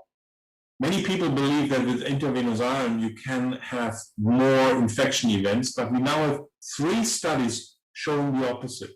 The pivotal trial in patients with hemodialysis, the PREVENT trial in patients undergoing major surgery, all showing less infection with IV iron, and here the AFFIRM trial showing the same. Some people say, well, maybe you should look at phosphate, and there is a distinction between different intravenous irons for the phosphate change. There was no such problem in this study. You can see here the phosphate levels over time. They are similarly changing in placebo and iron patients. So this is not an issue. You correct iron deficiency, here the ferritin and the transferrin saturation data very efficiently. But of course, the difference becomes smaller over time because simply there was no treatment in this latter part of the therapy. It was continuing to give the benefit for events, but symptoms and quality of life after half a year were no longer significantly different, as you will see in the European Heart Journal paper coming out very soon. This is basically showing to us we need to really continue the care for iron deficiency. And this brings me really to my, if you like, political end of the talk. Iron deficiency is still underdiagnosed. We have done a systematic assessment and it's very rarely labeled in these patients. Only like 1–2% of patients are considered for this. Many more should be. In terms of treatment, it's undertreated. This is data from Germany. Only 21% who should get it are treated with iron. This needs more of our attention. This needs more of our research to come out. And there are studies in HFpEF, there are studies in chronic ambulatory patients, and in the next 2, maybe 3 years at most, there will be this data coming out. You can see here studies up to 3,000 patients in size will come out, giving more information. So really, let me summarize. Iron deficiency is associated with many problems that the patients have: reduced exercise capacity, poor quality of life, increased hospitalizations, and yes, also increased cost. And this can be corrected with giving ferric carboxymaltose in these patients. We have now 4 trials that show this, and these improvements are on top of best medical care. And together, I believe we can do a good job improving the lives for our patients. I'm very much looking forward to the discussion of this. And I really thank you for your attention. Thanks also for the association to making this educational program possible. Thank you so much. Bye-bye.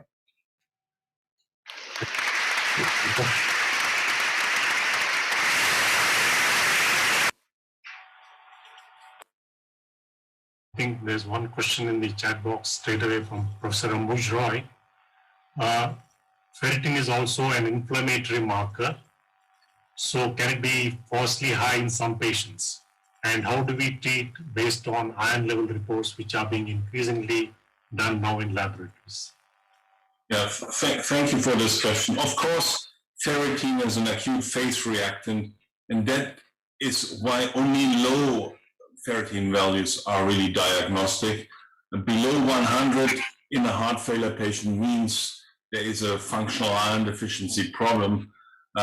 If you want to really have an additional reassurance, if you want to have a kind of alternative measure, then using the transferrin saturation is also very helpful.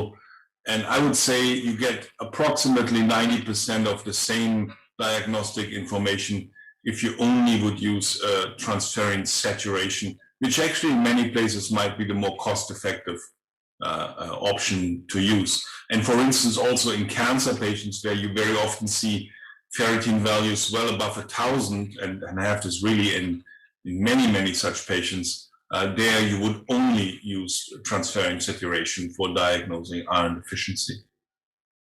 Thank you, Professor. Professor, do you like to think that you would have similar positive results in patients of iron deficiency with HFpEF? I would think that actually anybody, including ourselves, not everybody of us is really at the young age, or many of us have some maybe physical limitation. Anybody would actually have either a measurable or maybe not measurable, because the difference might be too small, improvement in performance related to iron.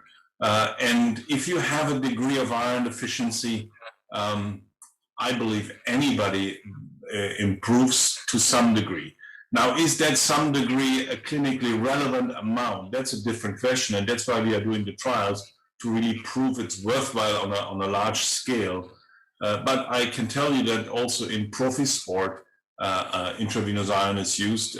The sports people have iron deficiency at the end of season. It's associated with the inflammation of a long season of doing really professional sports and being essentially exhausted. For instance, football players.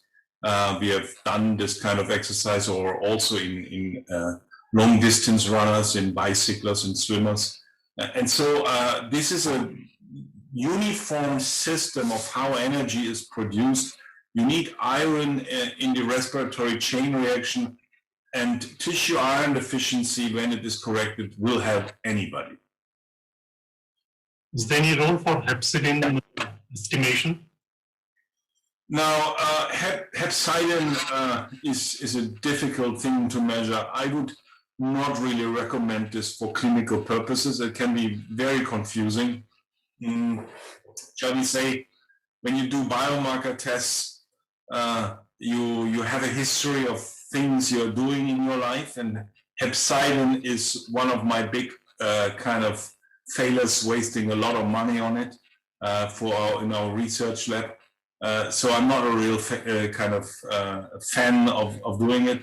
If you want additional certainty, and if you want another alternative to ferritin and transferrin saturation for iron deficiency assessment, then soluble transferrin receptors also allow the assessment of iron deficiency. Somewhat more expensive, but works independent of the inflammation status of patients. Hepcidin, not really. There are therapeutic efforts to target hepcidin and thereby make the availability of iron that in principle is available in the body, but it's trapped in cells, and that's why we call this functional iron deficiency, to test these kind of hepcidin targeting drugs, but so far no good results. Sanjay? Yeah, so Dr. Anker, it was wonderful. One of the things which we have observed is after IV ferric carboxymaltose, the levels of iron do go up, and then after a couple of months they start coming down. Have you ever thought of combining the initial dose of IV iron and then following it up with oral iron so that the drop doesn't happen? Well, if your patient is tolerating oral iron, and if time is not of the essence, then oral iron in principle can work. That there is no magic about it, that really it cannot work. But in many people it does not work. A, because you don't have the time. B, you have a limited uptake capacity, and so really it takes months to correct iron deficiency. In the trial I presented, 4 months of oral iron wasn't enough to correct the iron deficiency so that there was an impact on exercise capacity. Your suggested strategy is possible, but it has not been formally tested. So if you do it, could you do the world a favor and do it in the next 10 patients in some degree with systematic blood samples and publish such a case series so that others can benefit from this kind of experience? I mean, Vijay, you're also running very big clinics. Maybe together with some clinics in India, you can do this. And don't forget, ESC Heart Failure is very willing to publish such things.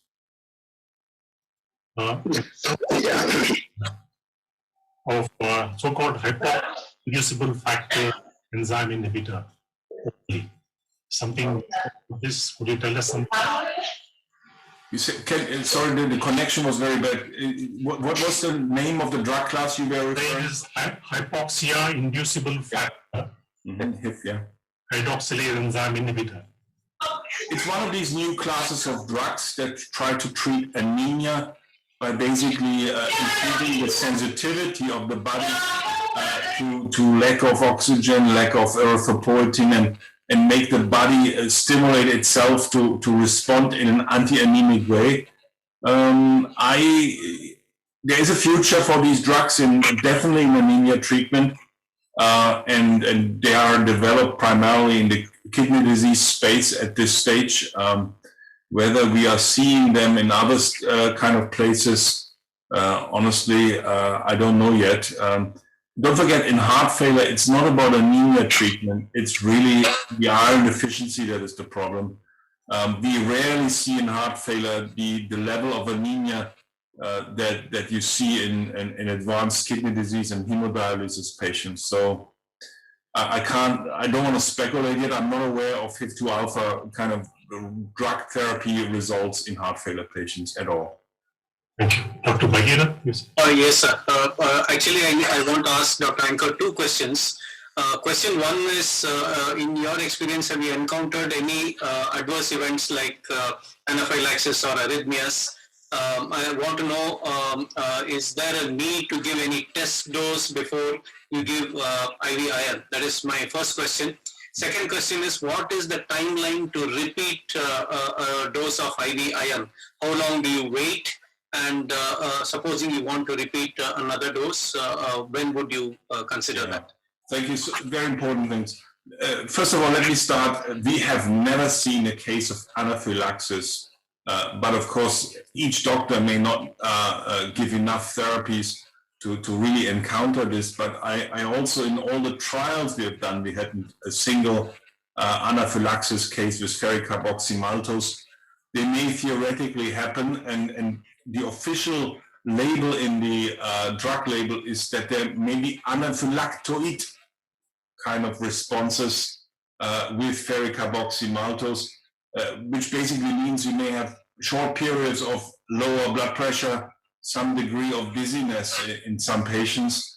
And well, if the patient gets the first time IV iron in his or her life, we typically make the process so that there is a relatively slow process after the first infusion, making sure that the patient stays another 15 minutes somehow in the unit, and that actually is sufficient to really get rid of these problems.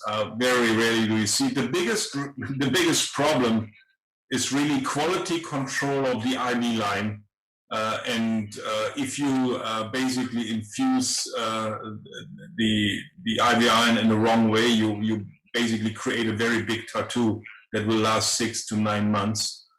So that's the most frequent, if you like, uncomfortable but not really dangerous kind of side effect. In terms of timing, well, officially, let me say a few things officially. When you give ferricarboxymaltose in one session, you can give a maximum of 1,000 milligram. Or you could say 2 times 500, but really it's 1,000 milligram maximum in one session, about half an hour. And when you find out that the patient should receive an initial dose that is higher than 1,000 milligram, you cannot do it in one session. The second session must be at least 7 days distant from the first session. Now you've seen that in Affirm-HF, we did the second session after 6 weeks. In other trials, we have done it between 1 and 4 weeks after the initial application. 6 weeks, you can see, also kind of works. So you have your correction of the initial full iron deficit correction you've done within 8 days, 2 weeks, 4 weeks, 6 weeks, depending on your local kind of application.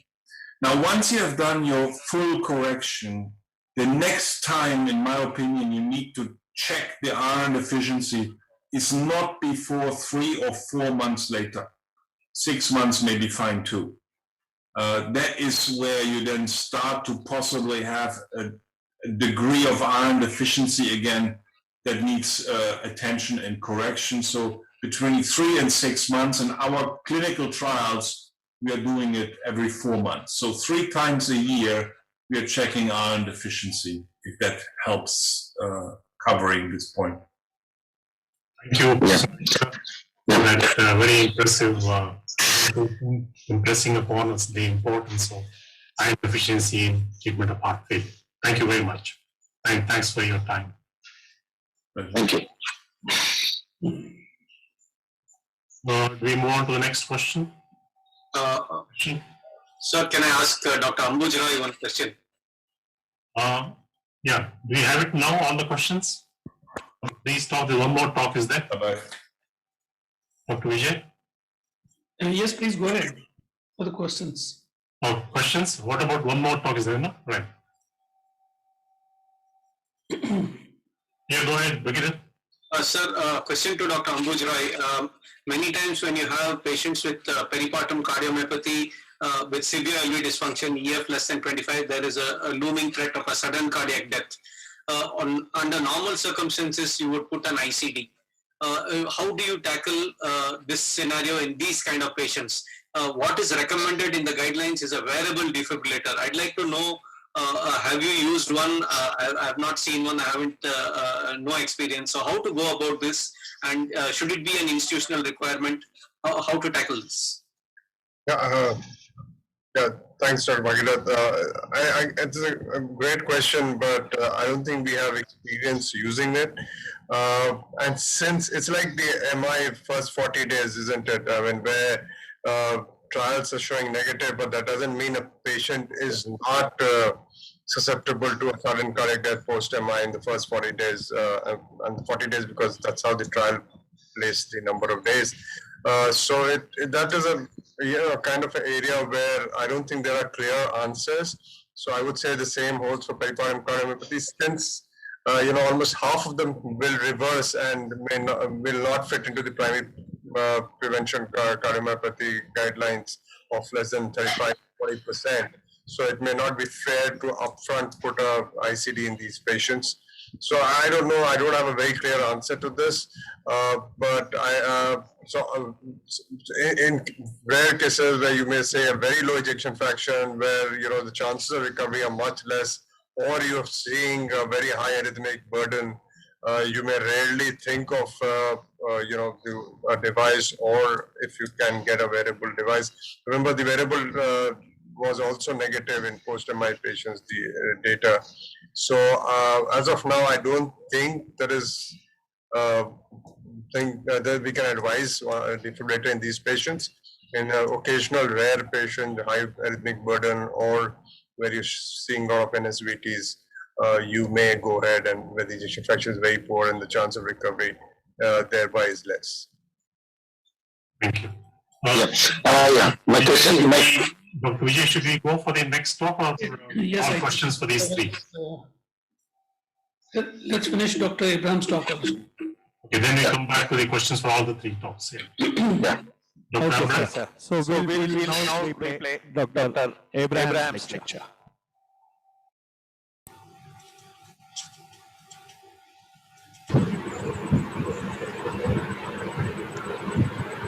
Good evening, everybody. My topic is diabetes, dilated cardiomyopathy, and normal coronaries, current insights. These are my disclaimers. These are my disclosures. Let me start with the patient. This was a very pleasant lady who used to come to me once in 2 to 4 years for checkup and fine-tuning medications. And I first met her 10 years back, 2010. She'd been a diabetic for 5 years. She had had chest pain for breathlessness, ejection fraction of 60%. She already had angiogram done and showed normal epicardial coronaries, and is being treated as anxiety and COPD. I gave some primary preventive medications and sent her. In 2014, again, she came to me. She had one episode of acute chest pain, ejection fraction was 50%, troponin was borderline. So this was considered as a probable acute coronary syndrome.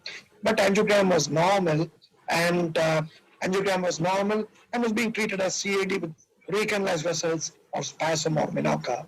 And 2016 she came. She had this time more fatigue and breathlessness rather than chest pain. Ejection fraction remained the same. But NT-proBNP is elevated. She was being treated as HFpEF. And 2020, she came with more edema. E by E prime was 17. NT-proBNP had gone up. GLS was minus 12. There was a left lateral enlargement. Ejection fraction remained exactly 50%. GFR was 50%. This is a famous paper by McMurray and group, and it published in Lancet, and it was titled "Heart Failure: A Cardiovascular Outcome in Diabetes That Can No Longer Be Ignored." And the key points and from that, and the reason for considering heart failure in diabetes, or present for these talks, was that heart failure is one of the most common cardiovascular complications of type 2 diabetes.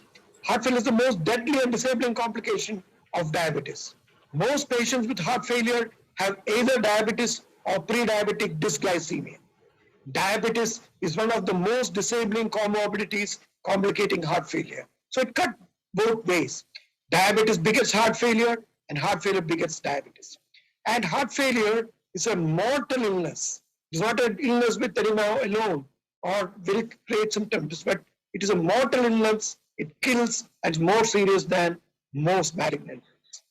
And there are other danger points or red flags here in diabetes and heart failure because these patients have worse symptoms and functional status, worse renal functions, more autonomic dysfunction, more pulmonary dysfunction, impaired arterial vasodilatation, greater LV diastolic dysfunction, and abnormal myocardial metabolism. Let me take you through or draw your interest in this particular paper. This is of very great relevance to us or our children or patients or future generation. So this showed that if you live in Indian metro and 20 years old or obese, their lifetime risk of developing diabetes is about 87%. And nearly half the time, half that lifetime you spend with diabetes. This is like literally like sleeping with the enemy. So, and again, we know the disturbing data that big majority, reports say from 60% to 80% of adolescents are overweight or obese. So what happened to them? What are the cardiovascular manifestations? Because we all know that most of the diabetics ultimately die of cardiovascular events. So what is the cardiovascular event which they should be afraid of or which that will happen more commonly and more dangerously? That's what everyone should know. That's why we are treating patients for. And if you see here, even though the common perceptions that coronary artery disease came from the Hafner's famous paper in the late 90s, it is a cardiorenal disease. So the CKD or heart failure, which far outnumbers the coronary events. And of course, it is more dangerous than coronary events. And can we identify, there are risk scores, but can we identify simply, very simple, make it simple, simplifying is the best way of proceeding on. And this is a very recent paper, this March 2021, and they looked at the complications in the multi-ethnic study of atherosclerosis, a famous research study. They found 3 factors, just 3. Fasting glucose, early age of diabetes onset, and high waist circumference. If you have all 3, you are at high risk of heart failure, death, CKD, or retinopathy. So this is something which you should keep in mind. If you have all 3 of them, the chance of them developing heart failure is very high. And not all heart failure is associated with vascular disease. In the West, it is like only a quarter of all heart failure cases are preceded by vascular event. Some say even only 1/3. But our numbers are a little different. This is the publication by Dr. Chopra's group, and this is about outpatient heart failure patient, Indian heart failure patient. We all know the famous heart failure history, where Dr. Harikrishnan was the captain of the team, and showed that if you're admitted with heart failure, what your chance of dying within a year is about 30% or 31%. But here, these are outpatients. And what the data show, underlying CAD in about 78%, cardiomyopathy in only 18%, diabetes in about nearly 50%. And if you have diabetes and heart failure, your 1-year mortality is about 20%. 1 out of 5 would die. Now we come to the next aspect, coronary angiogram. We all put our trust blindly on coronary angiogram. But coronary angiogram is a luminogram. It shows what is between the vessels. The vessel wall, where the disease is, we are unable to see by routine angiogram. It's a huge microvasculature, which we are not seeing. If you have coronary microvascular disease, this recent paper in March 2021 showed that your survival chance decreases. So our patient, our lady, had diabetes, normal coronaries, maybe microvascular disease, developed diastolic heart failure, then systolic dysfunction also. It's another very interesting and important paper by Mortensen et al. And they looked at 35,000 heart failure patients. And they divided it into 4 groups. All have heart failure. And heart failure is reduced ejection fraction. And if you see here, one group, no diabetes, no IHD, no diabetes, IHD. So non-diabetes with or without IHD, and diabetic with or without IHD. And our focus of interest is diabetes with no IHD. And if you see here, diabetic with IHD, ischemic heart disease, did the worst, closely followed by diabetic heart failure with no IHD, more than non-diabetic with ischemic heart disease and heart failure. And in this study, about 51% had ischemic heart disease. They found that only less than 50% were revascularized. And those who were revascularized, who had angioplasty or had bypass surgery, had a better prognosis. Three major findings. Type 2 diabetes associated with higher all-cause mortality, regardless of heart failure, whether heart failure is ischemic or non-ischemic. This you'll hear again and again. And previous revascularization was associated with improved survival. So always consider possibility of coronary intervention patients with type 2 diabetes and ischemic heart disease. And vast majority of patients with diabetes and heart failure non-ischemic origin, that is our group, have one or more manageable comorbidities. And so people without comorbidities, with diabetes and pure LV dysfunction, only 7 to 10%. So they are relatively rare. So look for comorbidities and actively tackle them. So that I made a point that pure diabetic cardiomyopathy is relatively rare. I say relative because India's got a huge heart failure burden, huge diabetic burden, and many of the diastolic dysfunctions are not identified early enough. So there are more than 65 definitions of diabetic cardiomyopathy. This is one of the latest definitions. Diabetic cardiomyopathy is defined as the presence of diastolic or systolic dysfunction in a patient with diabetes without other obvious causes for cardiomyopathy, such as CAD, hypertension, or valvular heart disease. And this is called the cardiotoxic triad for heart failure in diabetes. That is CAD, diabetic cardiomyopathy, and hypertension, and extracellular fluid volume expansion like toxic, viral, etc. So this is the broad groups of heart failure patients in diabetes. Few words about diastolic dysfunction. This is important because in fact less than 40%, most people will identify. If you do an echo, all will identify. But it's a diastolic dysfunction which creates confusion. So there we have two subsets, and one subset is as shown. So my practice and my simple request to everybody, when you send for an echo, ask for 5 things or insist on 5 things. 1, left atrial enlargement. 2, left ventricular hypertrophy. 3, pulmonary artery hypertension. 4, E by E prime.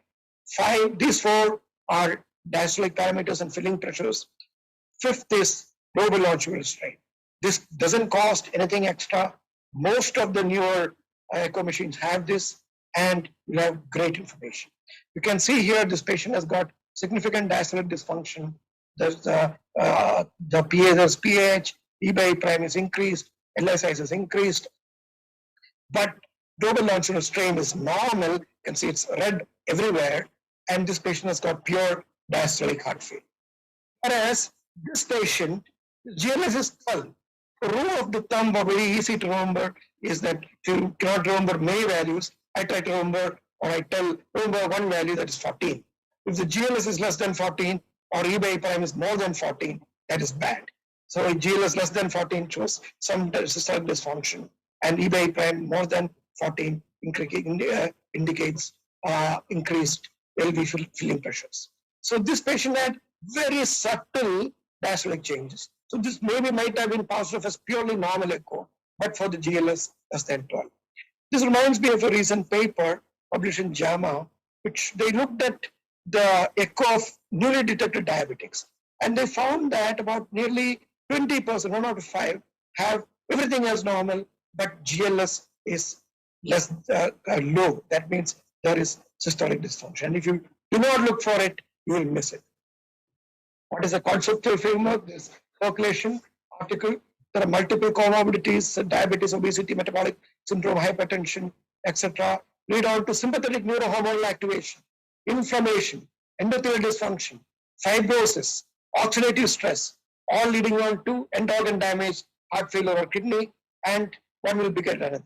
As I said before, diabetes begets heart failure begets diabetes. Here, heart failure will beget renal insufficiency, and renal insufficiency will beget heart failure. Now coming to the treatment part, you all know the modalities of treatment. So you see here the conventional sequencing, AC or ARB, beta blocker, MRA, angiotensin, ARNIs, then SGLT2 inhibitors. And what they say is up titration target dose of each step, and typically it requires 6 months or more. It's a slow, cumbersome process. Whereas Milton Packer and McMurray has proposed a new sequencing by beta blockers plus SGLT2 inhibitor initially upfront, followed by ARNI, followed by MRA. And this was beautifully illustrated by Dr. Jesse Mohan in the last talks and the previous week's talks. But what I want to highlight is something more. Because all 3 steps achieved in 4 weeks, and we know multiple benefits. But something which we do not highlight is that once you start all 4, up titration target doses thereafter. So we should not forget, because unless we cross the river, we are still in the river. So similarly, we have to give all 4 upfront early and try to up titrate to the maximum possible dose. And these are the therapeutic armamentarium we have. In addition to what we mentioned, there's implantable cardioverter defibrillator, .QRS CRT, atrial fibrillation, maybe ablation or NOAC, increased heart rate ivabradine, worsening heart failure versigouat, and difference should be looked into. Omecamtiv mecarbil is coming more into the limelight. Congestion should be treated by diuretics. The narrow QRS enzymatic heart failure, cardiac contractility modulation, as illustrated by Dr. Coates the last meeting, the phrenic nerve stimulation for sleep apnea and advanced central sleep apnea, and advanced therapies like ventricular device and transplantation. But coming back, this is highlighted by Dr. Mohan, but when you give all 4 medical modalities together, you should look at these numbers. The latest reduction is about 73%, but absolute risk reduction of 25%. We do not have many modalities with this kind of risk reduction in non-communicable disease. And even if you take angioplasty, primary angioplasty versus thrombolysis, this two-digit absolute risk reduction. And remember, this is in 2-year mortality. The hardest endpoint is not this huge. And if you deny these patients, we are denying treatment. And denying treatment is not what we have taken Hippocratic oath for. The number needed to treat is 3.9 or 4. So such benefit to patients are denied these, then actually we are doing injustice to the patient. And there are many pathophysiological mechanisms, altered myocardial substrate metabolism, mitochondrial bioenergetics, oxidative stress, inflammation, endoplasmic reticulum stress, beta-2 signaling, RASes, autophagy. Why did I mention all these hi-fi points? Because SGLT2 inhibitors have got potential direct or indirect effects on the heart, including autophagy, inflammation, energetics, sympathetic nervous system, progenitor cells, renal function, sodium handling exchanger. And we just saw that all these may be potential pathophysiology of heart failure and diabetes. And all those things fits like a glove with SGLT2 inhibitors. And another important point, because our patient, because we're patient-centric, our patient GFR was 50, a heart failure, and adding SGLT2 inhibitors to the RASes, and what will you gain? This is from the Cadence. It's again a very recent publication, March 26, 2021. And what we gain is additional 15 years of freedom from end-stage renal disease. And believe me, end-stage renal disease is one of the most, apart from stroke, the most difficult disease to have in the quality of life is end-stage renal disease. And if you have both, reaching GFR 10 may take about 25 years. You're getting 15 years extra for the patient. So if I give RASes plus SGLT2 inhibitor in my patient, she would get about 25 years free from end-stage renal disease and GFR of 10 here. So that is a huge advantage. And what are the advantages? One pill once a day, one dose with no up titration, significantly improves survival, improves quality of life and functional status, rapid effect, well tolerated and safe, does not reduce blood pressure, does so very minimally, renal protection, and more importantly, improves tolerability of other heart failure medications. It's gaining more and more importance. If you give SGLT2 inhibitors upfront, the chance of hyperkalemia, hypotension, renal worsening with ARNIs or MRIs are lower and accessible and cost effective. Cost effectiveness versus cost. That's what we have to look at. And again, this is a very recent paper, again, March 2021, and they looked at Asians versus white population and the cardiovascular benefit of SGLT2 inhibitors. And they found that Asians with heart failure, the reduced ejection fraction, may derive greater benefit to the SGLT2 inhibitor. This is good news because we have got a lot of bad news, and this may be a good news. And as I said, up titration, very important, because even if you give small doses, this is like ever given with the ship that blocked the Suez Canal, and just like a single crane, we need to up titrate.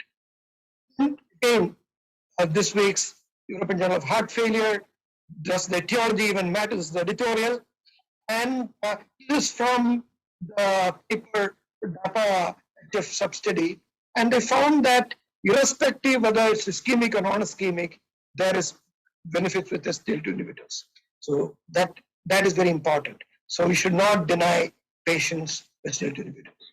And this is shown in multiple studies, ischemic, non-ischemic, our treatment armamentarium works. Another important point is that we have to collaborate.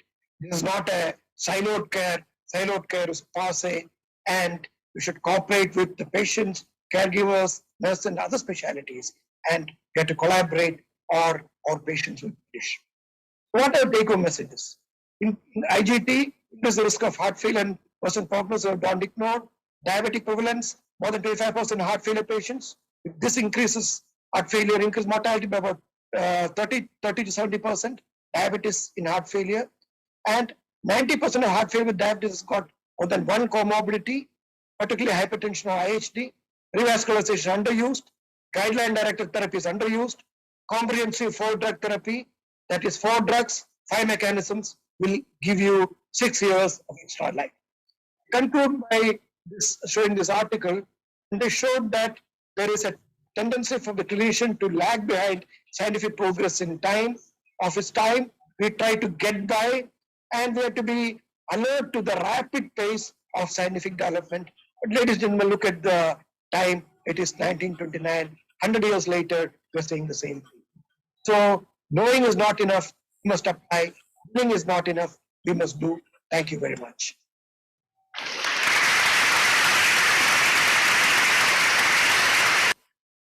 Thank you, Dr. Brand, for that excellent talk.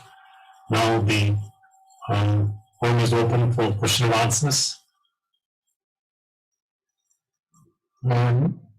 Abraham, I think starting with you, I think SGLT2 inhibitors seem to do everything. I saw that cannot do one thing is it seems to have flopped in that phase 3 trial for COVID patients. Of course, we don't have the results fully. Now, what I want to be told to the audience is you should not use SGLT2 inhibitors. I mean, there are some limitations. Like probably we cannot use it in patients, pregnant patients. We cannot use it in patients for causing insulin. Some limitations. There are some limitations. So,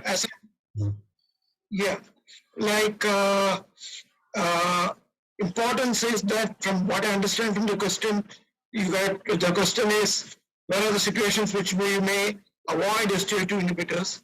As I always say, one size does not fit all, and one size may not fit one all the time. So, like you may have different times, and one, as I said, as Sir said, is GFR less than 30, but this is going down because the Emperor series GFR was 20, and serial disease it is not recommended now. Pregnancy, there is no data, and acute illness, especially acute febrile illness, there is no data. Even though DARE 19 has tried for COVID as a treatment for COVID, not for heart failure. And acute heart failure and acute MIs, that even though we use them, like the randomized control trials, the SOTA trial actually is a small trial. It was prematurely stopped because lack of funding. But this then heart failure with preserved ejection fraction. So these are situations where like we should be a little careful, and the importance of drug holiday is also cannot be re-emphasized. But we should have a low threshold for starting SGLT2 inhibitors, because there's another recent publication found that nearly 80% of the people with heart failure or more are eligible for SGLT2 inhibitors, but actual prescription is around 10 to 20%. So there we have got long way to go. So, if I might make a comment, DARE-19 is a trial in which India also participated. We 3 days back we had a Zoom meeting in which the results were discussed. There's an embargo on results, so I can't disclose them, but it's going to be a late breaker at this year's ACC. So I would urge you to watch those results. My question to Dr. Abraham. Yeah, it's a nice talk. What about the Worsening that recently got FDA approved for heart failure? Yeah, that is for like again people with worsening heart failure. So it has got a niche. So what right now it's not available in India, but worsening heart failure is one situation, and then we'll have to mix and match, because like some people like may not be able to tolerate the big four or the big four drugs. So it has got its own role. But right now its role is in people who are like not improving, or what we call quote unquote worsening heart failure. They are not sick enough to be admitted, but they are worsening, and that is a situation where I would consider Worsening. And another question to Dr. Ambuj Roy. He has elaborated, discussed the peripartum cardiomyopathy. What about the bromocriptine and breastfeeding? So we want to continue breastfeeding in peripartum cardiomyopathy, and then we use bromocriptine. So can you elaborate this in detail? And have you used bromocriptine in peripartum cardiomyopathy? Yeah, that's a good question. So I mentioned this in the talk. So bromocriptine has been popularized by one trial by Dr. De Silva, who's the World Heart Federation president. But that's the only trial which has really got such great results. If you see other trials, it's not been replicated, and therefore this is not picked up as a therapeutic choice in these patients. And if you see the guidelines, again, it's still class 2B, which means essentially most of the people are still not using it. I have not used it in my experience in any of these patients, and I don't know about the panel. They could tell their experience with having used it. Very few centers, as I understand, they use it. There is a large trial ongoing, which is recruiting very slowly, but there is a trial which will address this question in a much larger way. The pilot study, which is on this, the data is based on just 20 patients, so it's not worth right now treating your patients on. As for breastfeeding, as I mentioned, yes, in our setup, and most of the guidelines do favor that you continue patients on allowing them to breastfeed in peripartum cardiomyopathy. Bromocriptine will suppress the breast secretion. Yeah. Bromocriptine will suppress the breast milk secretion. So the patient should be very careful. Yeah. So not if you're using bromocriptine. Obviously, if you're using bromocriptine, you would not suggest breastfeeding. Yeah. But otherwise, in a peripartum cardiomyopathy, it is much more beneficial to allow the patient to breastfeed for the benefit of the child than stop them from doing so. Yeah, I agree fully with you, Professor, because it is very important now. India must discuss with the patient before you suggest don't feed your child with breast milk, they get up very upset. In fact, one of the patients ticked off one of our cardiologists, said, how can you tell me not to feed my baby? So we have to be very careful, and it also helps. It helps both the baby and the mother. Breast feeding is important. So any rule for anti-inflammatory drugs in peripartum cardiomyopathy at any stage, like steroid or any drugs? No, I don't think we work for steroids at all. Professor Ambujana, when we have to make a decision about a patient who has delivered, he has recovered from peripartum cardiomyopathy, you want to stop the drugs or not, should we include GLS like people have been including for assessment in cancer chemotherapy patients? GLS? Yeah, I think we should use it. It's a relatively new modality, so it's not been studied in any of the big papers.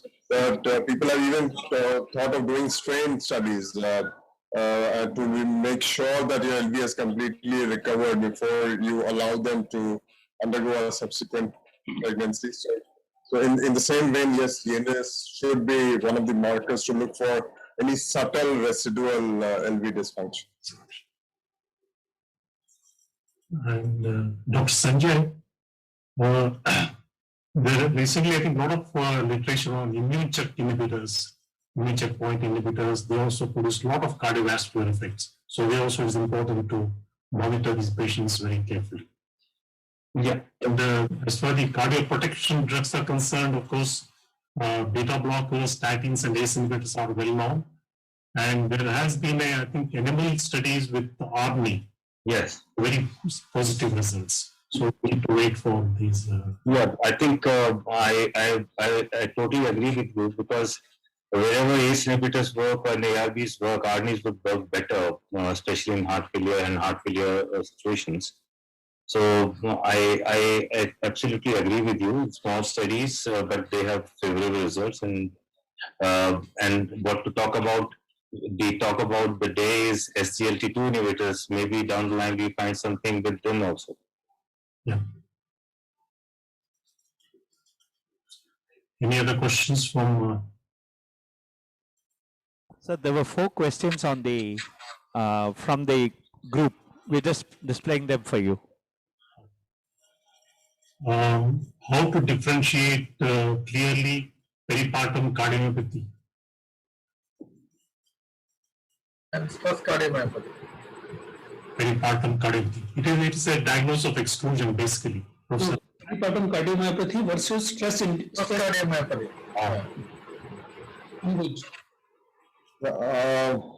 I think the presentation in most of these stress cardiomyopathy would be more acute, and you may have the typical ST changes with a very definitive ballooning of the apex. So depending on the ECG, and it should be relatively different in a typical stress-induced cardiomyopathy.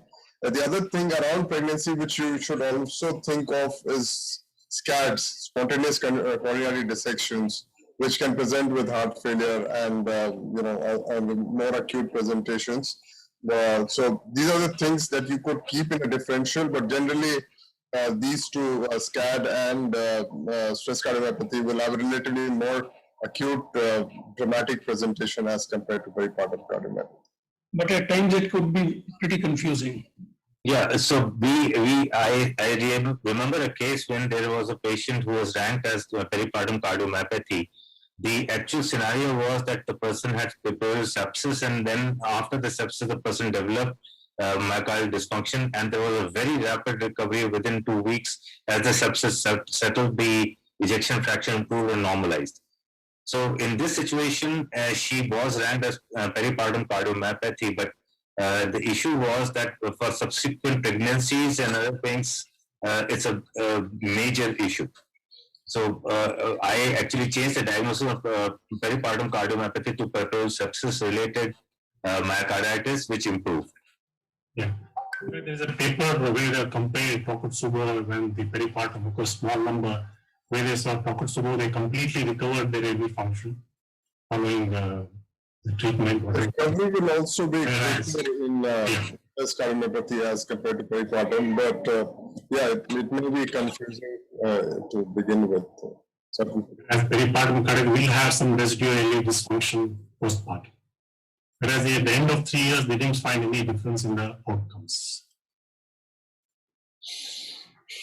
Next question. Next Any of question. the other questions, sir? Duration and timing of anticoagulants, especially when indication is reduced LV ejection fraction. This is for peripartum cardiomyopathy. I guess so, that's what. He has given the indication very clearly, Professor Ambush. I mentioned very clearly. As I mentioned, there are certain definite indications when you have a patient is immobile, there is patient has LV thrombus or has had stroke, then an anticoagulation is indicated, and you would at least give it for 3 to 6 months, I guess. There is no definite guidelines to the and you need to tailor it to the response of pericardiomyopathy. Once you're probably seeing LV function recovering, then at that point of time, you can wean off the anticoagulation, I would suggest. The other one is till when to treat after LV recovery. Peripartum cardiomyopathy again, how long to treat after LV function recovers? So unlike other neurohormonal modulators, which we now know need to be given relatively longer, even after recovery of LV function, and probably it's the same for peripartum cardiomyopathy also. I don't think we will need to give anticoagulation once you've recovered your LV function. In fact, unless of course there is LV, AF and other indications for anticoagulation. There is one study of dilated cardiomyopathy where they followed up patients of stopping the heart failure therapy when they recovered their LV function, but within 6 months they went back into failure. So if these findings, I think we should continue treatment. And this next time when they were treated, the response was not as good. The TREAD heart failure, is what the data is. There was 44% recurrence in the group which stopped heart failure medicine. So I think there is every case for much more prolonged neurohormonal blockade in patients of heart failure, of recovered LV function. But that may not be so for anticoagulation.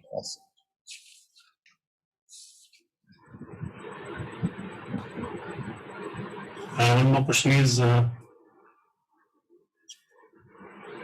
inhibitors in heart failure in non-diabetic patients, I think that is well established in heart failure with reduced ejection fraction. What is the standard dose regime for? That has already been discussed in depth. Should we have to protocolize to rule out TIC by Holter in all patients with idiopathic DCM? Professor Yadav, is that? I think he said that it is important to do the Holter in all these patients. Anybody else would like to answer that question? So, as Dr. Yadav said, I think I totally agree. Whenever there is a dilated cardiomyopathy situation, our job is to see if there is a correctable cause. And tachycardiomyopathy is a correctable cause, and you may imagine, as Dr. Rakesh Yadav also very clearly mentioned, during the examination there may not be any tachycardia. But if more than 15 to 20% of times the day the person had tachycardia, this could result into tachycardiomyopathy and should be evaluated as a possible cause, especially if the person presented with palpitation history.